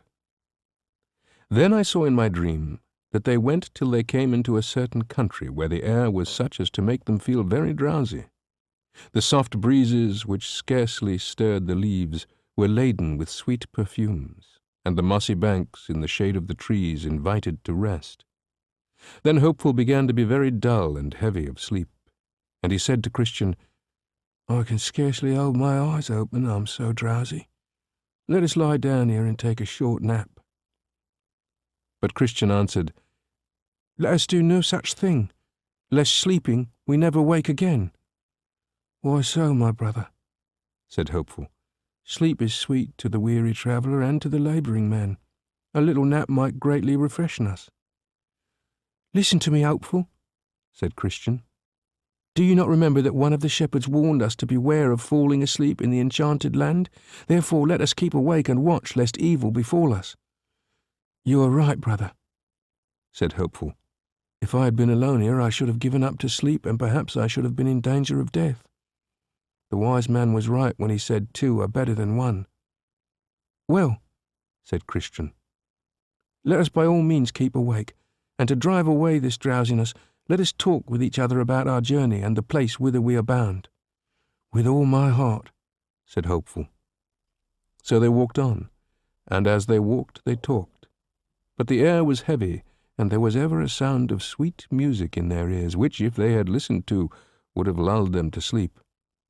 Yet as often as Hopeful showed signs of drowsiness, Christian would shake him a little and cry, "Wake up, brother!" Then they would walk onward, sweetly conversing about the things that were uppermost in their minds, and by, when Christian himself began to be overcome, Hopeful in his turn would cry, "Wake up, brother!" Thus they walked onward, cheering and comforting and warning each other, until they were safely through the enchanted land. The land of Beulah. Now I saw in my dream that the pilgrims went on, and by entered into the country of Beulah. This was indeed a pleasant land and a healthful one, for the air was very sweet, and the sun shone night and day. There they heard always the singing of birds. They saw every day the flowers blooming in wood and field. They heard the cooing of turtle-doves and the songs of running brooks. So in this land the pilgrims tarried a while and solaced themselves. For the land of Beulah is beyond the valley of the shadow of death. It is also out of reach of giant despair, and Doubting Castle cannot so much as be seen from its hilltops. But the pilgrims were here within sight of the city they were going to. And as they rested themselves, some of the people of that city came out to see them. For in this land the Shining Ones came often to walk, because it was on the borders of the celestial country. Here the pilgrims had no want of corn and wine, for in this place was an abundance of all the things they had sought in their pilgrimage. And as they walked onward, their joy became greater day by day. Then as they drew nearer the city, they began to have a more perfect view of it. They saw that it was builded of pearls and precious stones, and that the streets were paved with gold. Then, as they beheld somewhat of its natural glory and the sunbeams that enlightened it, Christian could scarcely wait to enter it. His desire was so great that he fell sick, and Hopeful also had a fit of the same disease. Therefore they lay for a while in the land of Beulah, looking wistfully over towards the celestial gate and crying out because of their great desire. But after a time, being better able to hold themselves, they arose and went on. They went on and came yet nearer and nearer, where were orchards and vineyards and beautiful gardens. Now as they passed these places, they saw the gardener standing in the way. They asked him, "Whose goodly vineyards and gardens are these?" "They are the king's," he answered. "They are planted here for his own delight, and for the solace of pilgrims." Then he led them into the vineyards, and bade them refresh themselves with the dainty fruit that hung clustering on the vines. He showed them also the king's walks, and the pleasant arbours where he delighted to be. And here they tarried a while and slept, and sweet dreams came to them in their sleep, and they talked aloud of the joys that were in store for them. In the morning when they awoke, they turned their steps once more towards the city. But the sunbeams which rested upon it were so extremely glorious that they could not look that way with open face. So as they went, they had need to look through glasses that had been made for that purpose. Then I saw, as they went on, that 2 men in shining raiment came forth to meet them, and the faces of these men shone as the light. These men asked the pilgrims whence they came, and they told them.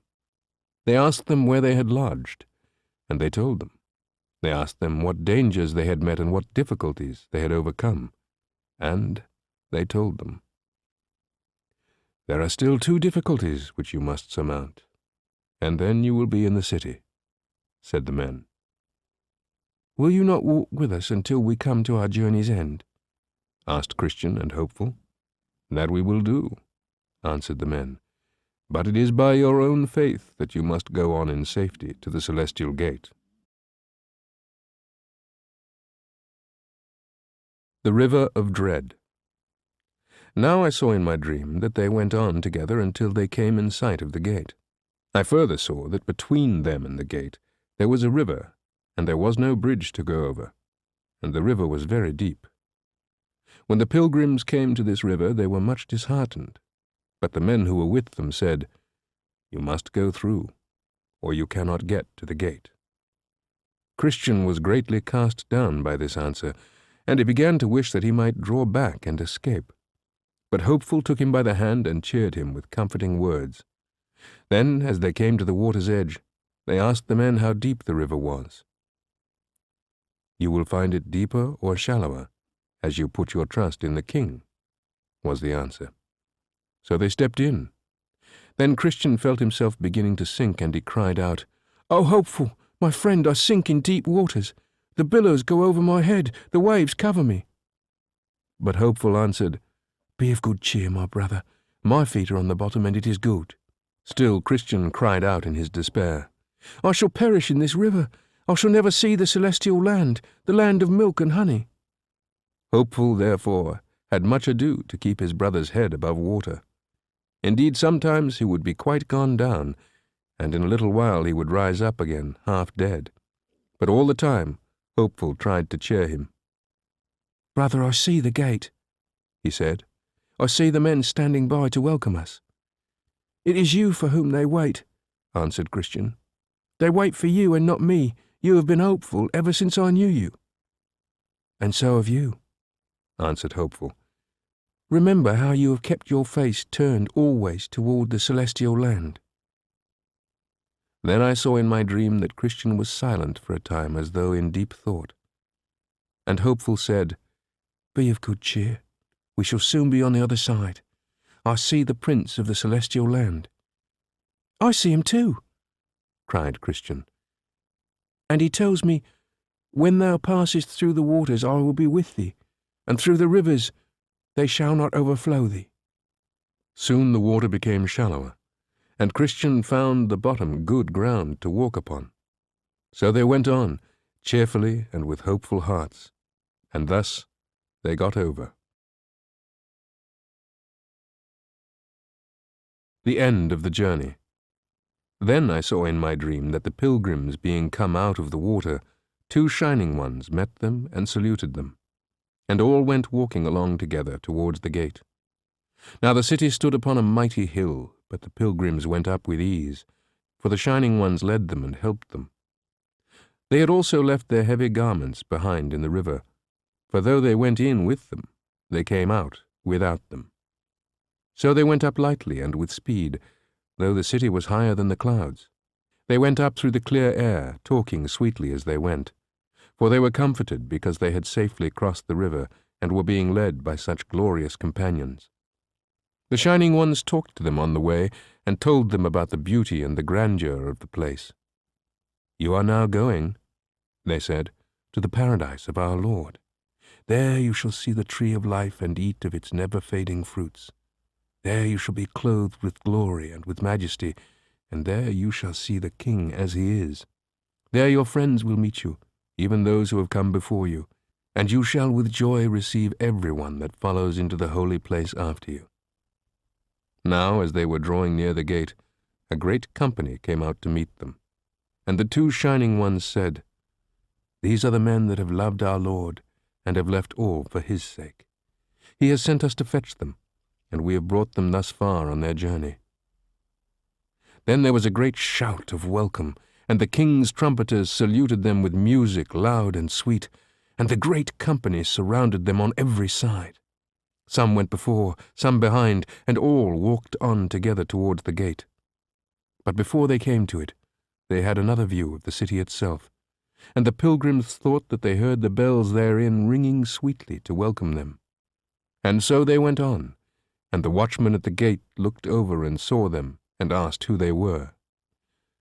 "These pilgrims," answered a shining one, "are come from the city of destruction for the love that they bear to the king of this place." Then Christian and Hopeful gave their passports to the keepers of the gate, and the command was given that they should enter.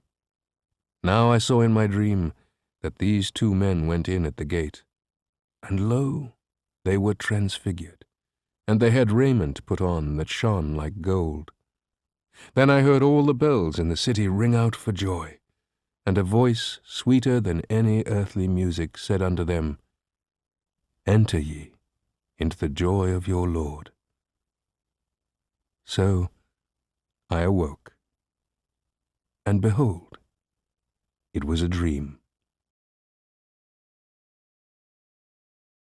The conclusion. Now, reader, I have told my dream to thee. See if thou canst interpret it to me, or to thyself, or neighbour. But take heed of misinterpreting, for that instead of doing good, will but thyself abuse. By misinterpreting, evil ensues. What of my dross thou findest here, be bold to throw away, but yet preserve the gold.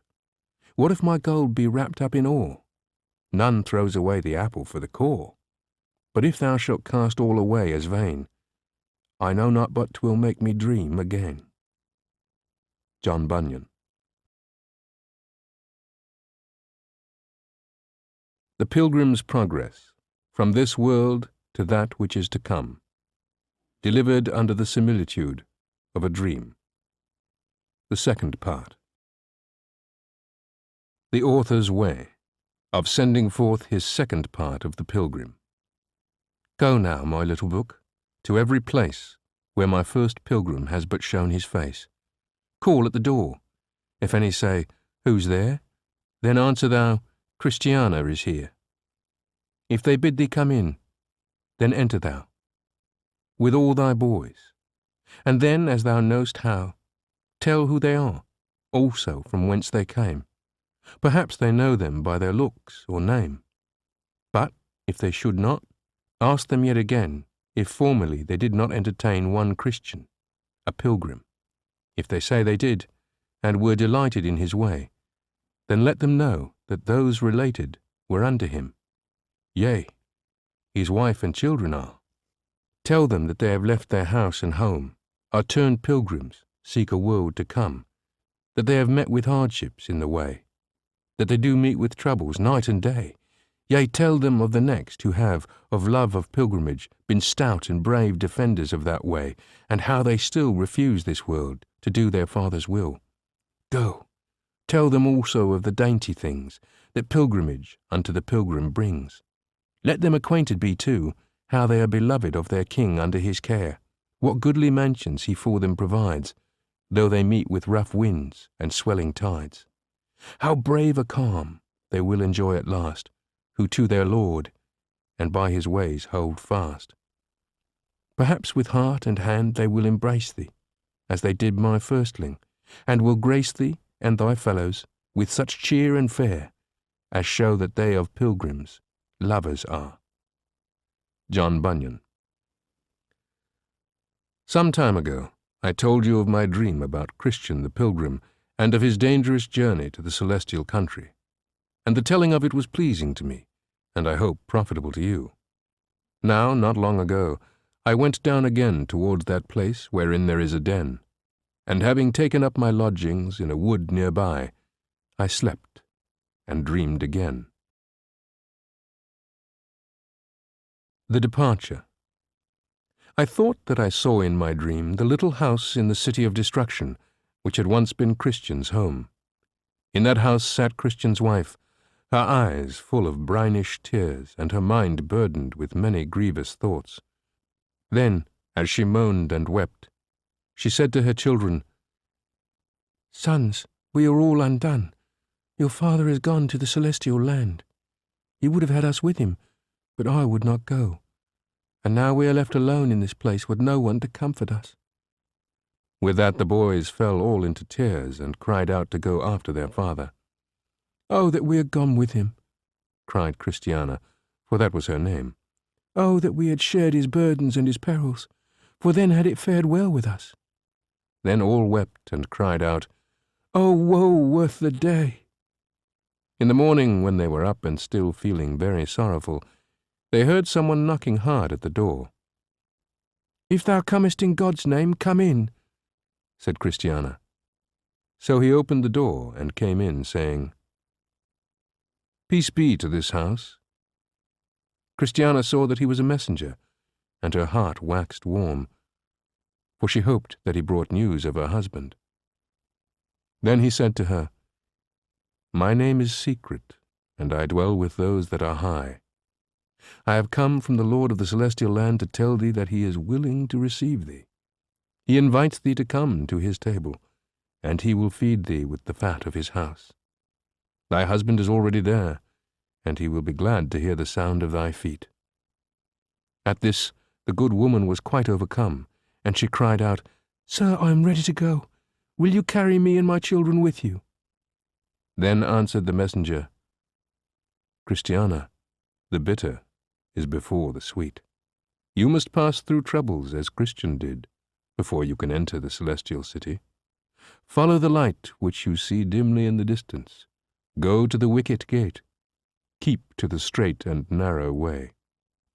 Having said this, the messenger bade her farewell, and Christiana called her sons together. "Come, my children," she said, "let us pack up and be off to the gate that leads to the celestial land." When the children heard this, they danced for joy, for they longed to follow in the footsteps of their father. So all made haste to get ready for the journey. But just as they were about to be gone, 2 women who were neighbors of Christiana came up to the house and knocked at the door. And when they saw the mother and the boys all ready to set out from their home, they were much surprised. "Indeed, indeed, what is the meaning of this?" asked one of them, whose name was Mrs. Timorous. "We are going on a journey," answered Christiana. "A journey? Where to, I pray you?" cried Mrs. Timorous. "Even to go after my good husband," said Christiana, and with that she began to weep. "I'm afraid you'll be sorry for it," said Mrs. Timorous. "Only think of the perils in your way. Think of your 4 little boys, and remember that the safest place is at home." "Tempt me not, my neighbour," answered Christiana. "I have fully made up my mind, and nothing can turn me back." "Fool, fool," said Mrs. Timorous, and she mocked Christiana and spoke many bitter words to her.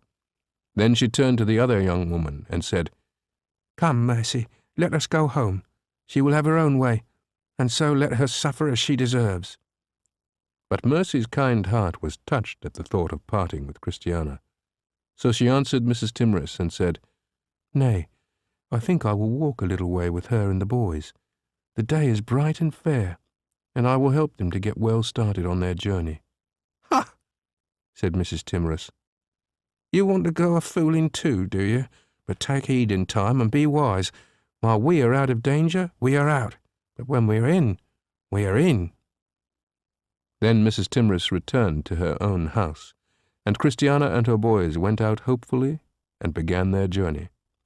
And the sweet-faced maiden, whose name was Mercy, went with them. "I will be your companion, even to the wicket gate, and as much farther as the king will permit me to go," she said. At the wicket gate. Now I saw in my dream that they went onward over the plain in the way which Christian had gone before them. The way was rough and uneven, and they often grew tired, but Mercy was ever at hand to cheer and comfort them, and oftentimes she took the youngest child in her arms and carried him. They came by and by to the great bog, the Slough of Despond, and it was even more miry than it had been when Christian fell into it, but they must needs get across it, and Christiana sank deep in the mud more than once or twice. Mercy also came near, sticking in the oozy mire, but the boys, being quick of feet and light of heart, went over without knowing that any bog was there. So they went on until presently they came to the wicket gate. Then as they stood before it, they began to wonder how they should get through. They saw the words written above it, "Knock, and it shall be opened unto you." But which of them should do the knocking? At last Christiana ventured to knock. She knocked and knocked and knocked, just as her poor husband had done. Then from within they heard a dog barking. It was a large dog, too, and the women and children were much afraid. What should they do? They were afraid to knock again. They were afraid to run back, lest they should offend the king. They were afraid to stand still and wait. After a time, Christiana went up trembling and knocked again. Then the keeper of the gate came, and having opened the wicket, he asked, Who is there? Christiana answered him truthfully. I am the wife of Christian, who once did pass this way, and these are his children and mine. We would fain journey onward, through this gate, to the celestial city. Then the keeper took her by the hand and led her in. He also lifted the boys over the threshold and brought them through the gate. Suffer the little children to come unto me, he said, and with that he shut the wicket. Now all this while Mercy stood outside, trembling and crying. Neither did she venture to make herself known. When Christiana saw that the maiden had been left behind, she began to intercede for her. I have a dear friend who is waiting outside, she said. She is on the same errand as myself, but she had not the courage to come in, seeing that no one has invited her. At that moment a sudden knocking at the gate was heard. It was so loud that it startled those who were within. "Who is there?" cried the keeper. And Christiana answered, It must be my friend. So he opened the gate and looked out, but Mercy had fainted and had fallen upon the ground, for she was afraid that no gate would be opened to her, and the barking of the dog filled her with alarm. Then the keeper took her by the hand and lifted her up, and when she had revived a little, he led her gently in and welcomed her to the place. So now all were safe on the safe side of the wicket gate, and while the keeper was going about his duties, they began to rejoice. How glad I am that we are here, said Christiana. So may we all well be, said Mercy, but I have indeed cause to leap for joy. When I heard that savage dog, I feared that we were indeed lost, said Christiana. I had scarcely strength enough to knock. It was the same way with myself, said Mercy. I came near losing all hope. I marvel in my heart why the keeper has such an ugly cur, said Christiana. Had I known it, I would never have had the courage to come near the gate. But now that we are in, and I am glad. Well, the next time he comes near us, I will ask him why he keeps such a filthy beast in his yard, said Mercy. Yes, do, cried all the boys, and persuade him to kill the ugly thing. We are afraid he will bite us when we go out. So, presently, when the keeper came again by the place where they were resting, Mercy asked him, Good sir, why do you keep that cruel dog in your yard? We are all much afraid of him. The keeper answered, The dog is not mine, neither is he in my yard. He belongs to the castle which you see nearby, and the castle yard comes quite close to the gate. He has frightened many honest pilgrims by his barking, but he cannot get to them to harm them. We are glad of that, said the boys. Then Christiana began to talk of their journey, and to inquire after the way. So the keeper of the gate brought them water to wash their feet. He set a table before them and gave them nourishing food. And when they had eaten and were refreshed, he showed them the narrow way which Christian had followed before them. This is the king's highway, he said. Be sure that you do not wander from it. So they thanked him for all his kindness, and he bade them Godspeed on their journey. The House of the Interpreter. Now I saw in my dream that Christiana and Mercy with the 4 boys went onward in the way they had been shown, and the weather was very comfortable to them. They had gone only a little distance from the wicket gate when they saw a pleasant orchard on one side of the road. It was full of trees bearing all manner of beautiful fruit, and some of these trees grew so close to the highway that their branches overhung the wall.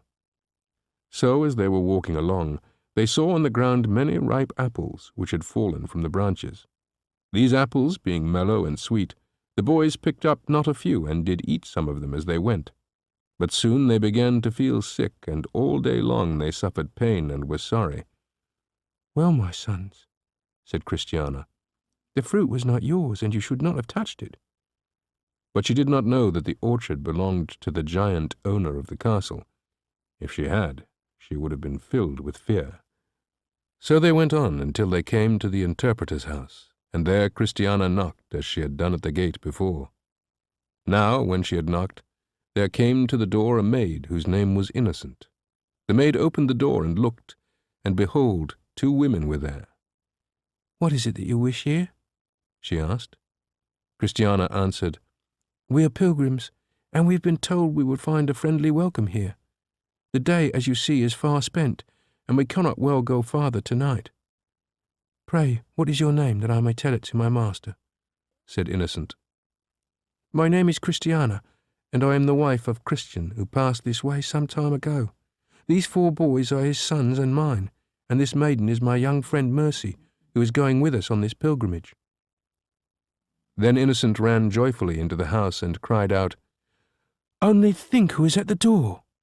It is Christiana and her children and her companion, and they wait to be lodged and entertained here tonight." Then the interpreter himself went to the door and welcomed them. "Come in, thou faithful one," he said. "Come, children, come in. Come, maiden, come in." So he led them into the great room of the house and bade them sit down and rest. And all who were of the household came in to see them. And one smiled, and another smiled, and all smiled for joy. Now, while supper was being made ready, the interpreter took them into the different rooms and showed them the moving pictures and the other wonderful things which he had shown to Christian some time before. They saw the 2 children, Patience and Passion, and the man in the cage, and the man and his dream, and other instructive and curious things. The interpreter took them also into a room where there was a man with his eyes always turned towards the ground. This man had a muck-rake in his hands, and he did nothing but rake to himself the straws and the sticks and the dust of the earth. But above his head there was a golden crown, which he might have taken and worn, had he only looked upward and desired the best gifts.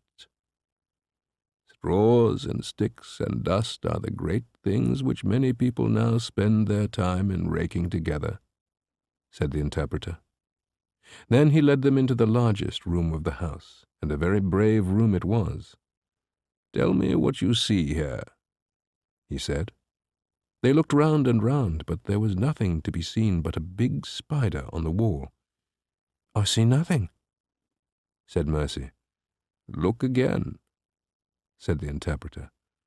"Well, I see an ugly spider hanging on the wall," answered Mercy. "Yes, and this spider teaches us a lesson," said the interpreter. "For is it not written, 'The spider taketh hold with her hands, and is in kings' palaces'? So there are bad and loathly things even in the highest places." Then he led them into the barnyard and showed the boys a brood of chickens drinking at a trough. And he told them how the mother hen cared for them and called them as she had need. "She has a common call when she gives them nothing," he said. "She has a special call when she has something good for them. She has a brooding call when she would gather them under her wings, and she has a call of alarm to warn them of danger. Even so does our King call us, his children." Then he led them into his garden and showed them his flowers. "See how different these flowers are," he said. "Some are tall, some are short. Some have one color, some another. Some are better than the rest, some worse. But they stand where the gardener planted them, and do not complain of their lot." At length he took them again into the house, and when supper was ready they all sat down to a bounteous feast. And while they ate, one of the household played sweet music, and another sang. Thus the evening passed pleasantly, and that night the pilgrims rested from their weariness, and were greatly refreshed. In the morning they rose with the sun, and were soon ready to renew their journey. But the interpreter would not let them go until they had bathed themselves in a fountain in his garden. So they went and washed, the women and the boys also. And they came out of that bath not only sweet and clean, but much enlivened and strengthened, and they looked fairer and more beautiful than they had ever looked before.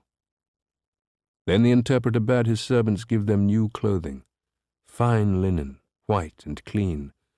And when they were clad in these garments, they stood amazed, each looking at the others and wondering because of their beauty. Finally, the interpreter called for a manservant of his, whose name was Greatheart. "Greatheart," said he, "arm yourself with sword and shield, put on your helmet and your coat of mail, then go forth with these my daughters and these noble boys, and protect them on their way." Lead them to the House Beautiful, which will be their next resting place." So Greatheart took his weapons and went out before them. The interpreter bade them Godspeed, and they went on their way, rejoicing.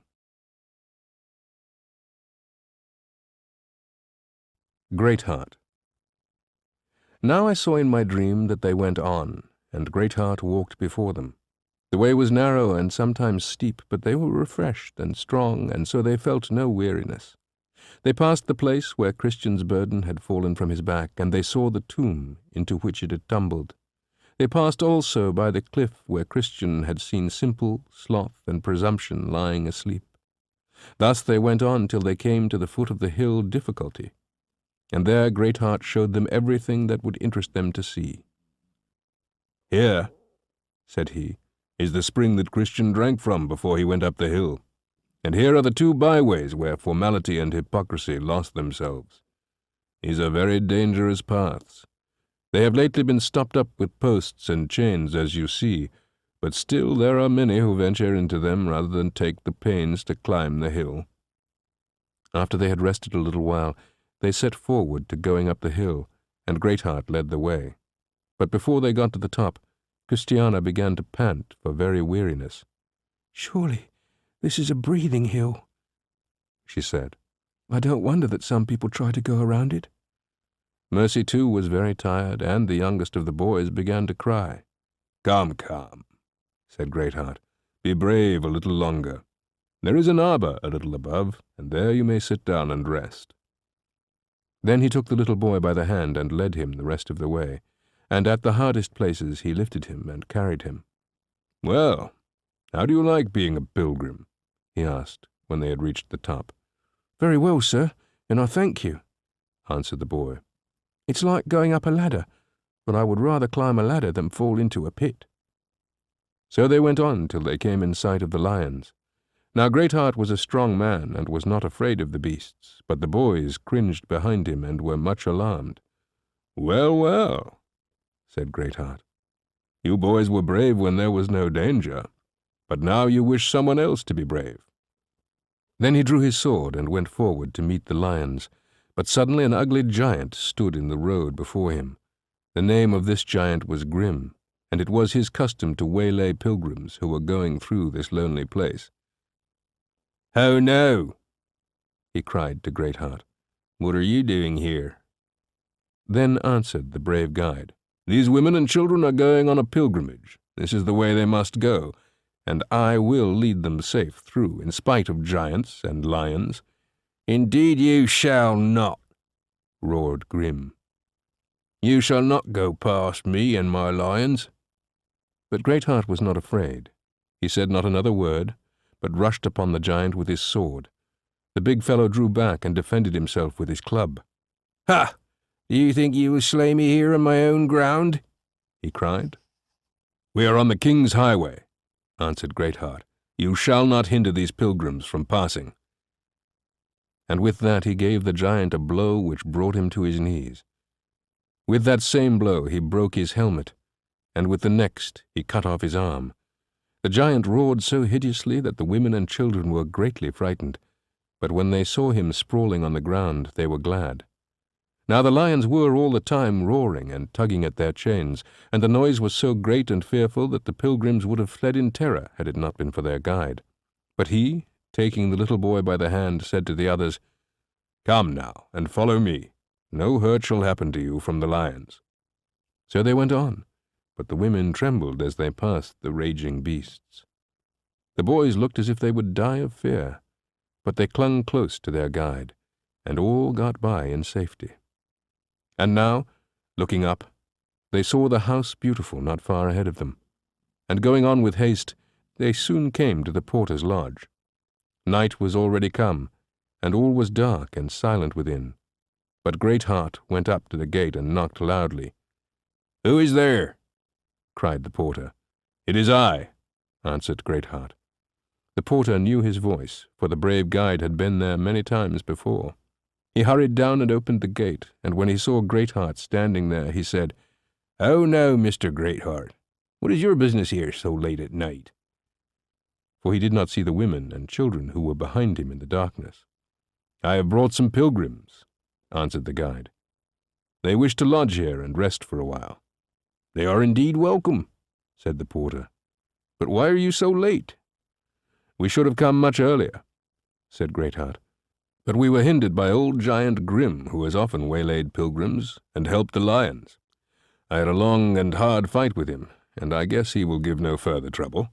"Well, well, that is good news," said the porter. "Now come in and stay till morning." "The pilgrims will go in," answered Greatheart, "but I must return at once to my master." Then Christiana spoke up and thanked him. "You have been so loving and faithful, and you have fought so stoutly for us. How can we go on without you?" "Yes," said Mercy. "We should have perished if you had not led us. Oh, that we might have your company to our journey's end." Then the little boy took him by the hand and said, "Oh, sir, won't you go on with us and help us? We are so weak, and the way is so rough and dangerous." "I must obey my master," answered Greatheart. "Tonight I must return to him. But if you shall afterwards bid me be your guide, I will gladly come and wait on you. And so, I bid you adieu." And with that it turned and went back through the darkness. End of Disc 2. The Pilgrim's Progress, Disc 3. At the House Beautiful. Now I saw in my dream that the porter led the pilgrims into the House Beautiful. He said to those who were within, "Here is the wife of Christian, with her children and her young friend Mercy. They have come hither on a pilgrimage." Then Prudence and Piety and Charity, the good women of the house, hastened to welcome her. "Come in, Christiana," they said. "Come in, thou wife of that good man. Come in, thou blessed woman. Come in with all that are with thee." So she went in, and the rest followed her. And they were very weary of their journey, and it was late. Also they were faint with the fright they had been in because of the giant and the lions. So they desired as soon as might be to be shown to their rooms. "Nay," said Charity and Prudence, "you must first refresh yourselves with a morsel of meat." Then they were led to a table where food was offered them in plenty, and they ate and were refreshed. When they had supped, they were taken to their places of rest, and Christiana and Mercy were given the same room in which Christian had slept when he was there before them, and the name of that room was Peace. Now as they lay composing themselves to sleep, Mercy suddenly cried out, "Hark, do you hear that sound?" "Yes," said Christiana. "I do believe it is the sound of music. They are having music for joy that we are here." "Wonderful," said Mercy. "Music in the house, music in the heart, music everywhere for joy." So they lay quietly and listened, and soon fell asleep. Now when the morrow was come, the sisters of the house would in no wise consent that the pilgrims should go forward. "Tarry with us for a while," they said. "The summer is yet long, and there is no haste that you should finish your pilgrimage." They therefore abode in the House Beautiful, not only one day, but 2 and many more. And every day they saw some new sight or learned some new and striking truth, and their hearts were filled with joy and peace. It so chanced that a young man whose name was Mr. Brisk came often to the house to see the sisters and to talk with them about the many things that were of interest to them all. He was a very busy little man, bustling hither and thither, and making believe that he was serving the king.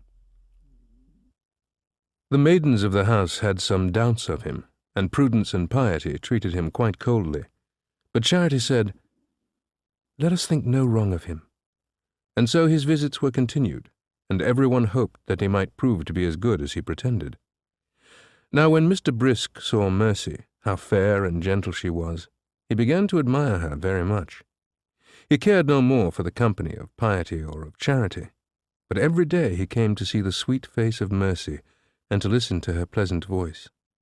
But most of all he took notice that she was never idle, and he said to himself, "A maiden so diligent would make the best wife in the world." But Mercy's mind was full of thoughts for the good of others, and when she had nothing to do for herself, she would be knitting or sewing and making garments for the needy. One day when she was alone, Mr. Brisk came in and found her at her old work, making things for the poor. What? Always at it? He asked. Yes, she answered, either for myself or for others. And how much can you earn in a day? He asked. I make these things for the love of others and not for pay, she answered. What do you do with them? Said he. I give them to those who are most in need, she said simply. It is better to clothe the naked and feed the hungry than to lay up treasures. With that, the young man's countenance fell, and he soon took his leave. Some days afterward, Prudence said to him, We do not see you at the house any more. Has Mercy no more charms for you? Well, indeed, he answered. I think Mercy is a pretty girl, but her habits are not such as a busy man can admire. And that was the last of his visits to the House Beautiful. About this time, Matthew, the eldest of the 4 boys, fell sick. He was so sick that his mother feared he would die, and so a doctor was called in. The name of the doctor was Skill, and when he saw the boy, he knew at once what ailed him. What kind of food has Matthew been eating? Asked Dr. Skill. The food that is set before us here by the sisters of the House Beautiful, answered Christiana. He has had only that which is most wholesome. But he is sick of something that he ate before he came to this place, said the doctor. He has something in his stomach that won't digest, and it has been there a long time. Then Samuel, the 2nd son, spoke up and said, Mother, don't you remember the orchard we passed just this side of the wicket gate? The trees hung over the wall, and we picked up some of the fruit that had fallen on the highway. True, my child, said Christiana, and I scolded you all for eating of those apples. I took only a bite, said Samuel, but Matthew ate more than one. There, said Dr. Skill. I knew the symptoms, and it is that fruit that has made him sick. That was Beelzebub's orchard, and the fruit which grows on his trees is very poisonous. Then the physician made up some pills which he gave to Matthew, and the boy, though he made wry faces and cried bitterly, was forced to swallow them. The next day the sickness began to leave him, and soon he was able to walk about the house and the garden. And now the time was about come for the pilgrims to renew their journey. But just as they were getting ready to depart, someone knocked on the door. The porter opened it, and behold, there was Greatheart, the guide, standing on the threshold. He had on his armor, and his sword and shield were at his side. How joyful the pilgrims were to see him. I have come to guide and protect you during the rest of your journey, he said. And here is a bottle of wine and some parched corn which my master has sent for each of you. He has also sent the boys some figs and raisins to refresh them on the way. Soon they were ready to depart. They thanked the porter for his kindness, and again set their feet on the king's highway. And piety, prudence, and charity walked a little way with them. Through the Valley of Humiliation. Now I saw in my dream that the pilgrims began to go down the hill into the Valley of Humiliation. It was a steep hill, and the way was slippery. But they were very careful, and so got down pretty well. There the sisters of the House Beautiful bade them farewell. It was in this valley, said they, that Christian met the foul fiend Apollyon. But be of good courage. You have Mr. Greatheart to defend you. So they commended the pilgrims to the care of their guide, and returned to their home. Then Greatheart walked on before them, and as he walked he talked to them about the beauty and fruitfulness of the valley.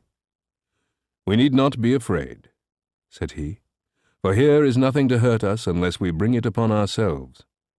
The Valley of Humiliation is as fruitful a place as any the crow flies over. It is fat ground and is covered with green meadows, and see how these are beautified with lilies. As they were thus going along and talking, they saw a boy watching his father's sheep. The boy was very poorly dressed, but his face was fresh and rosy, and as he sat by himself he sang. Hark, said Greatheart, be still and listen to his song. So they stood and listened, and these are the words they heard. He that is down needs fear no fall. He that is low, no pride. He that is humble shall ever have God to be his guide. I am content with what I have, little be it or much, and Lord, contentment still I crave, because thou lovest such. Hear him, said Greatheart. I will dare say that this boy is merrier and wears more of the herb called heart's ease than many a person who is clad in silk and velvet. Then they walked on, and all were happy because of the beauties of the place. This valley suits me very well, said Mercy, for here there is no rattling with coaches nor rumbling with wheels. Here one may walk in quiet and think about things that are beautiful and true. Yes, answered Greatheart. This is a valley that nobody walks in but those who love a pilgrim's life. Here one is free from noise and the hurryings of business. It was here that our prince once loved to walk, for the meadows are very beautiful, and the air is pleasant. Soon they came to the place where Christian had fought the fiend Apollyon, and Greatheart pointed out to the boys each noted spot in that field of battle. Here is where your father stood when he first saw Apollyon coming. Here is where the fiend fell upon him, and on these stones you may still see the marks of his blood. Here are some of the splinters of Apollyon's broken darts. And see here, how they did beat the ground with their feet as they fought to make good their places against each other. And here is where Apollyon turned his back and fled from the valley. Verily, your father did play the man here. Then he led them a little farther, and showed them a monument that had been set up there in honor of Christian's victory. They stood around it and rejoiced, and one of the boys read aloud the writing that was engraved upon it. Hard by here was a battle fought, most strange and yet most true. Christian and Apollyon sought each other to subdue. The man so bravely played the man, he made the fiend to fly, of which a monument I stand, the same to testify. Through the valley of the shadow. Now I saw in my dream that the pilgrims had come upon the borders of the valley of the shadow of death. This valley was longer than the other, and it was strangely haunted with evil things. But the women and children went into it the more bravely because they had Greatheart for their guide. The first sound they heard was a great groaning, which seemed to fill the whole place. Then they heard strange shouts and screams, and as they went farther they felt the ground to shake under them as if some hollow place was there. "Oh, when shall we get through this doleful place?" asked one of the boys. Then the guide took the two younger ones by the hand to lead them. "Be of good courage," he said to those behind. "Look well to your feet, lest you step in some snare." When they had come to about the middle of the valley, Christiana stopped suddenly. "I see something in the road before us," she said. "It is a strange shape, unlike anything I have seen before." "What is it, Mother?" asked James, the little boy. "An ugly thing, child, an ugly thing. But, Mother, what is it like?" "I cannot tell what it is like. Now it is near, now it is far off, now it is near again." "Well, well," said Greatheart. "Let all keep close to me." Then he went forward with his sword drawn. The strange shape came on, and he struck it a fierce blow. Then the shape vanished, and was seen no more. So they went on more bravely, but Mercy, looking behind her, saw a great lion following after them, and now it gave a roar so deep and loud that all the valley echoed with the sound. The hearts of all ached with fear, but Greatheart went behind, and set them in the road before him. Then he stood his ground, to give battle to the lion. The beast paused. It roared once again at the brave man who dared stand against it, and then it drew back and came no farther. They went on again, and Greatheart led them as before. And now a vast pit yawned before them, and seemed to cover the whole road, and a great mist and darkness fell around them. "Stand still and wait," said Greatheart. And as they stood and trembled, a light shone through the darkness, and they saw their way clearly past the mouth of the pit. So on they went, And one of the boys said, "When shall we see the end of this valley?" "Look well to your feet," said the guide, "for you are among the snares and the pitfalls." They looked to their feet and went on, but they were much troubled by the snares. At length they drew towards the end of the valley, and there they saw a cave, wherein former times many giants dwelt. But now the worst of these giants had grown so old and feeble that they could do nothing but sit in the door of the cave and grin at the pilgrims who were passing. Suddenly, however, one giant who was younger than the others came out to meet Greatheart and his company. The name of this giant was Maul, and he had slain many pilgrims through his cunning. "Hello, Greatheart," he cried. "How many times have you been forbidden to do those things?" "What things?" asked Greatheart. "You know what things, but I will put an end to your trade," roared the giant. "Well," said Greatheart, "before we begin to fight, let us know what it is about." Now the women and children stood trembling in the roadway and knew not what to do. But Greatheart stood before them with his sword drawn. "Explain your words," he said to the giant. "You rob the country," said Maul. "You rob it in the very worst way, and I have come to punish you." "Come, fellow," answered Greatheart. "Speak plainly and say what you mean." "Well, then," said Maul, "you are a kidnapper. You kidnap women and children and take them into a strange country, as you are doing now."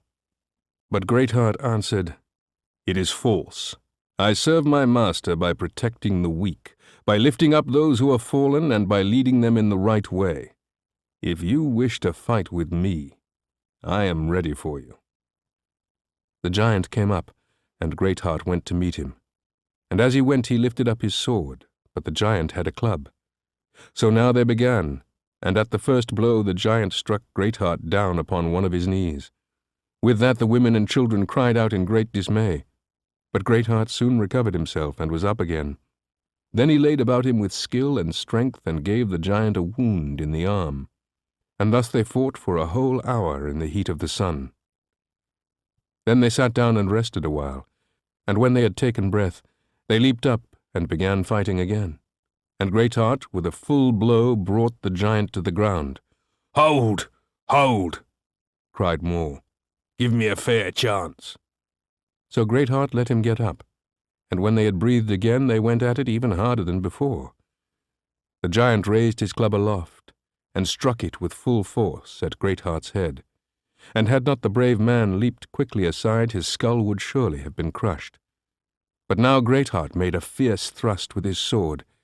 It pierced the giant's huge body just under the fifth rib, and the blood rushed out. The fight was ended, for giant Maul fell helpless to the ground, and his club dropped from his hands. Then the women and children rejoiced, because they had been delivered from so great peril. And they went on, following their guide, until they were safe on the farther side of the valley. The new town of Vanity. Then I saw in my dream that the pilgrims journeyed through many scenes. They also met with or overtook many people who, like themselves, were bound for the celestial city. They stopped also at divers places, where they were entertained by friendly folk who loved the king. They toiled through rough ways, they climbed steep hills, they encountered perils, not a few. But they faltered not, neither were afraid. For Greatheart went before them and was their guide. At last, on a summer evening, they came to the town of Vanity, where Vanity Fair was held.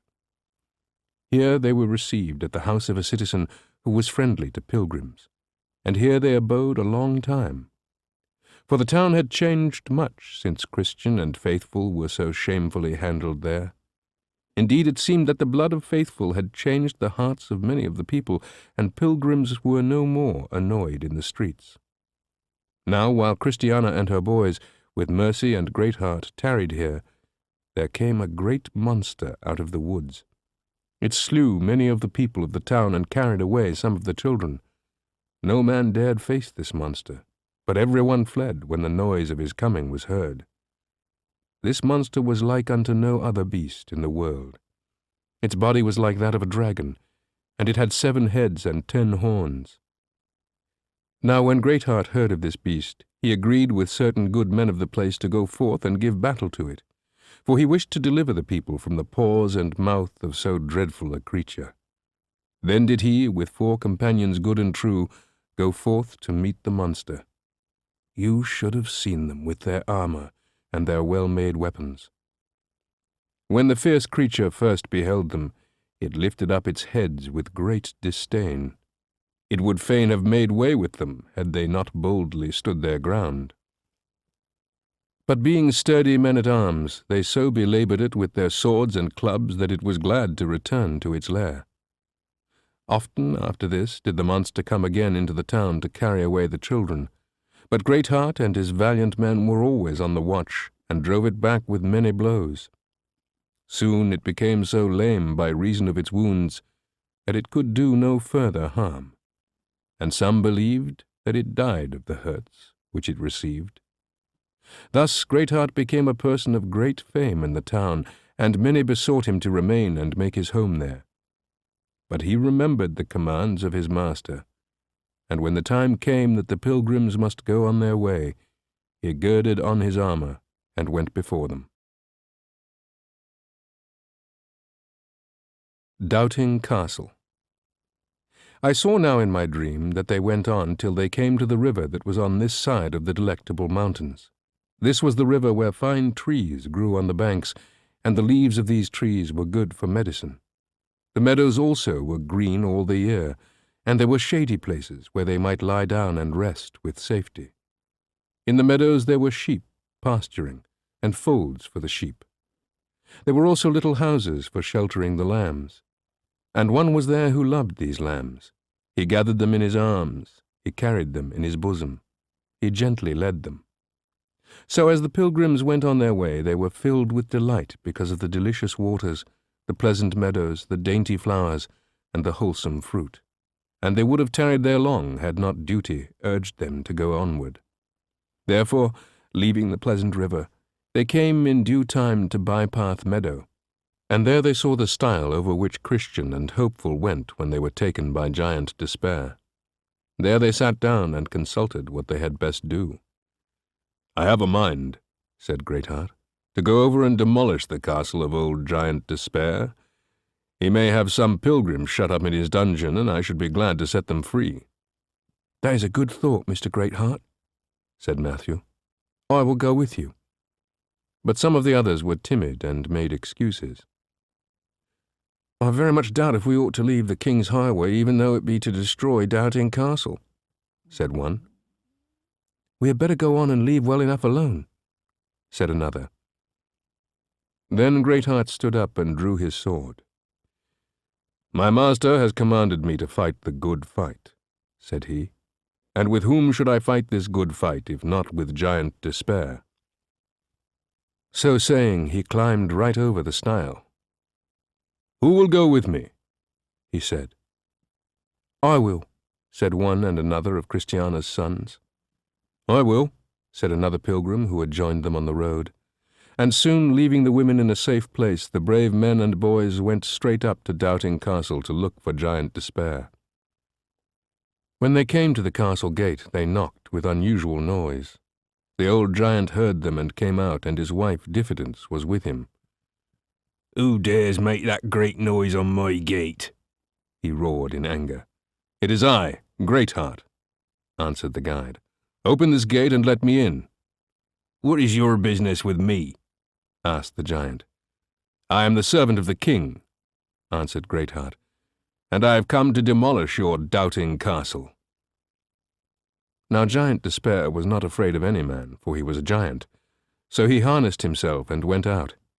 He had a cap of steel upon his head, a breastplate of fire was on his arm, and he came out in iron shoes with a great club in his hand. Then Greatheart and his helpers made up to him, and beset him behind and before. They fought for their lives. They struggled long and hard. At length Giant Despair was brought to the ground, but he was loath to give up. He fought after he was down, and he would have been up again had not Greatheart given him one final stroke with his sword, and thus ended his cruel life. Then all went through the gate and began to demolish Doubting Castle. But this was a great task, even though Giant Despair was dead. They toiled 7 days, and left not one stone upon another. In the dungeon they found 2 pilgrims, whom the giant had shut up. These were Despondency, almost starved to death, and Miss Much Afraid, who was his daughter.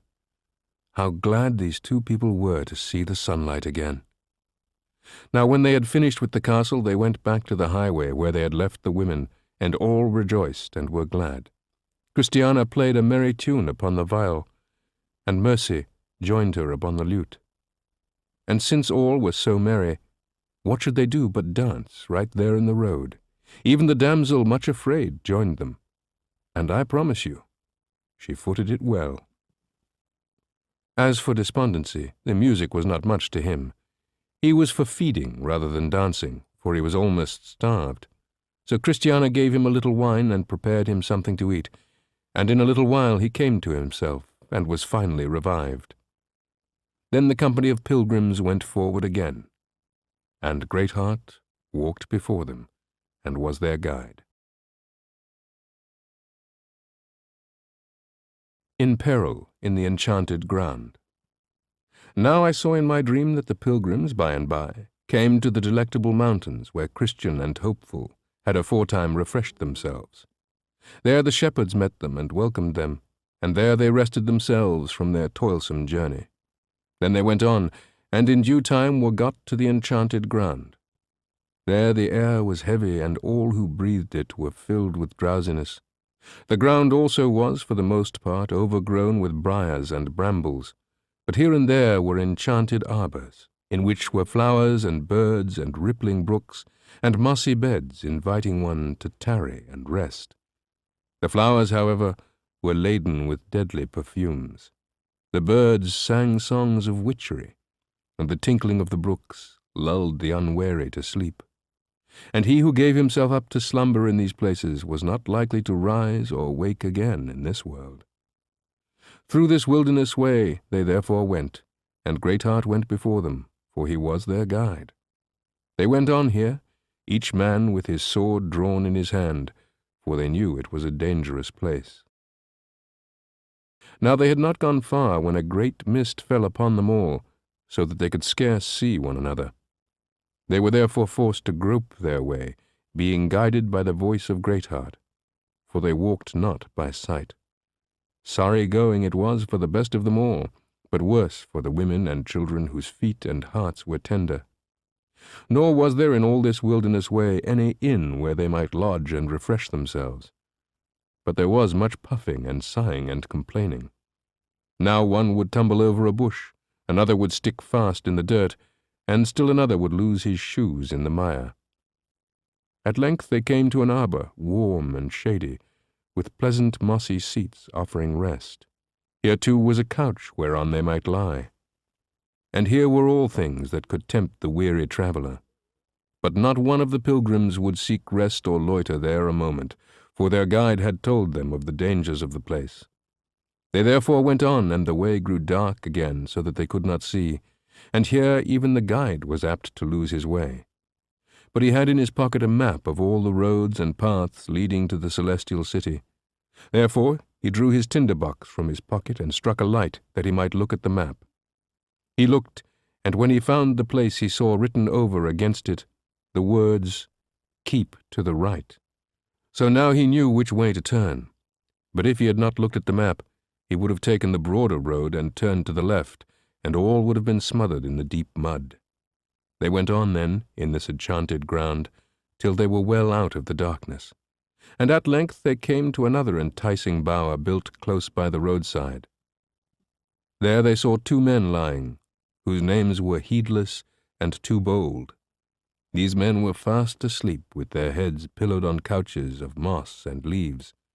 Greatheart and the pilgrims stood still and looked at them, and some shook their heads, not knowing what to do. Then Mercy and Greatheart went to them to awaken them, that is, if they could. But each cautioned the other not to sit down or recline upon the tempting couches in the arbour, lest they too should in like manner fall asleep. They spoke to the men, they called them by name. There was no answer. Then Greatheart shook them hard and did what he could to arouse them. Heedless groaned and opened his eyes a little. "I will pay you when I get my money," he muttered, and with that he turned over and was fast asleep again. Then Greatheart shook the other one, whose name was Too Bold. He did not even so much as move, but he stammered, "I'll fight as long as I can hold my sword in my hand." At this, one of the children laughed, but the guide looked sorrowful. "What does all this mean?"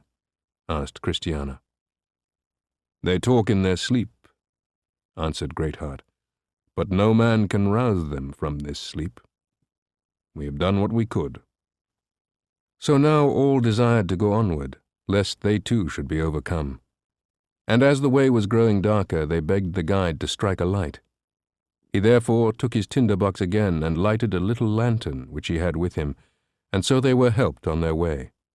The children began soon to be sorely weary, and they cried unto the friend of pilgrims to make their way more comfortable. And behold, by the time they had gone a little farther, a wind arose that scattered the darkness, and the air became more clear. Then they went on to the borders of the enchanted ground. At one place they caught glimpses of a tall and beautiful lady who flitted hither and thither in the shadowy bowers. She beckoned to them, but would not come near. She called, and her voice was soft and sweet. They saw that she was clad in beautiful garments, and she wore a large purse by her side. In this purse she kept one hand, fingering her money, which was her heart's delight. "Oh, see that beautiful lady!" cried the little boy. "Let us go to her and rest in one of her bowers." And he began to run joyfully towards her. "Nay, look not at her face, heed not her call," said the guide. "She is the queen of this enchanted ground, and her name is Madam Bubble. Whoever goes into one of her bowers will never come out again. Let us hasten away from her enchantments." So they went forward, hand in hand, and were soon safely out of the enchanted ground.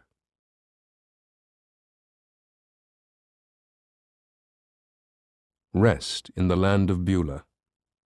Now I saw in my dream that Greatheart led the pilgrims onward till they came to the land of Beulah, where the sun shines day and night. Here, because they were weary, they betook themselves a while to rest. They sat under the sheltering vines and walked in the pleasant orchards, and they partook of the fruit as they had a mind thereof. For everything belonged to the King of the celestial land, and he desired that all pilgrims should partake of his bounty. But here the bells did so ring, and the trumpets sounded so sweetly, that they could not sleep. Yet they were as much refreshed as though they had slumbered peacefully. Here, every little while, the cry was heard, "More pilgrims have arrived in the land." And the answer would be trumpeted back, "Many went over the water today, and were let in at the golden gates." At length Christiana and her children, being much refreshed, went a little farther on their way. And now their ears were filled with heavenly sounds, and their eyes were delighted with celestial visions. In this place they heard nothing, saw nothing, smelled nothing, tasted nothing, but what was pleasing to their hearts and minds. In this place the children went freely into the king's gardens, and gathered sweet-smelling flowers. Here also grew all kinds of trees that are precious for their perfumes and their spices. So the rooms of the pilgrims, while they stayed there, lacked nothing for fragrance and beauty, and they bathed and anointed themselves, and kept themselves in readiness for the call to go over the river. Now, one day, as they were waiting for the good hour, a sound was heard as of music and voices.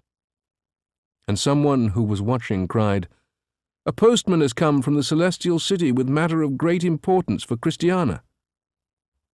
She, therefore, went to the door to see what it was. The postman greeted her and gave her the letter, and when she had broken the seal, she opened and read it. "Hail, good woman, I bring thee tidings that the Master calls thee. Within these 10 days he expects thee to come and stand before him, clothed in garments of immortality." When Christiana had read the letter, and knew that her time was come, She called for Greatheart, the guide, and told him how matters were. He answered that he was heartily glad of her good fortune, and that he would have been even more glad had the summons come for himself. Then she asked how she should prepare for her journey, and what she should do while crossing the river. Very kindly he told her, saying, "Thus and thus it must be, and we that are left behind will go with you to the riverside." She called for her children and gave them her blessing. She told them how glad she was that they had kept their garments so white, and she cautioned them to be always faithful, waiting for the summons to go onward into the city. "Be ye watchful, and cast away fear. Be sober, and hope to the end." Now at length the day came on which Christiana must be gone.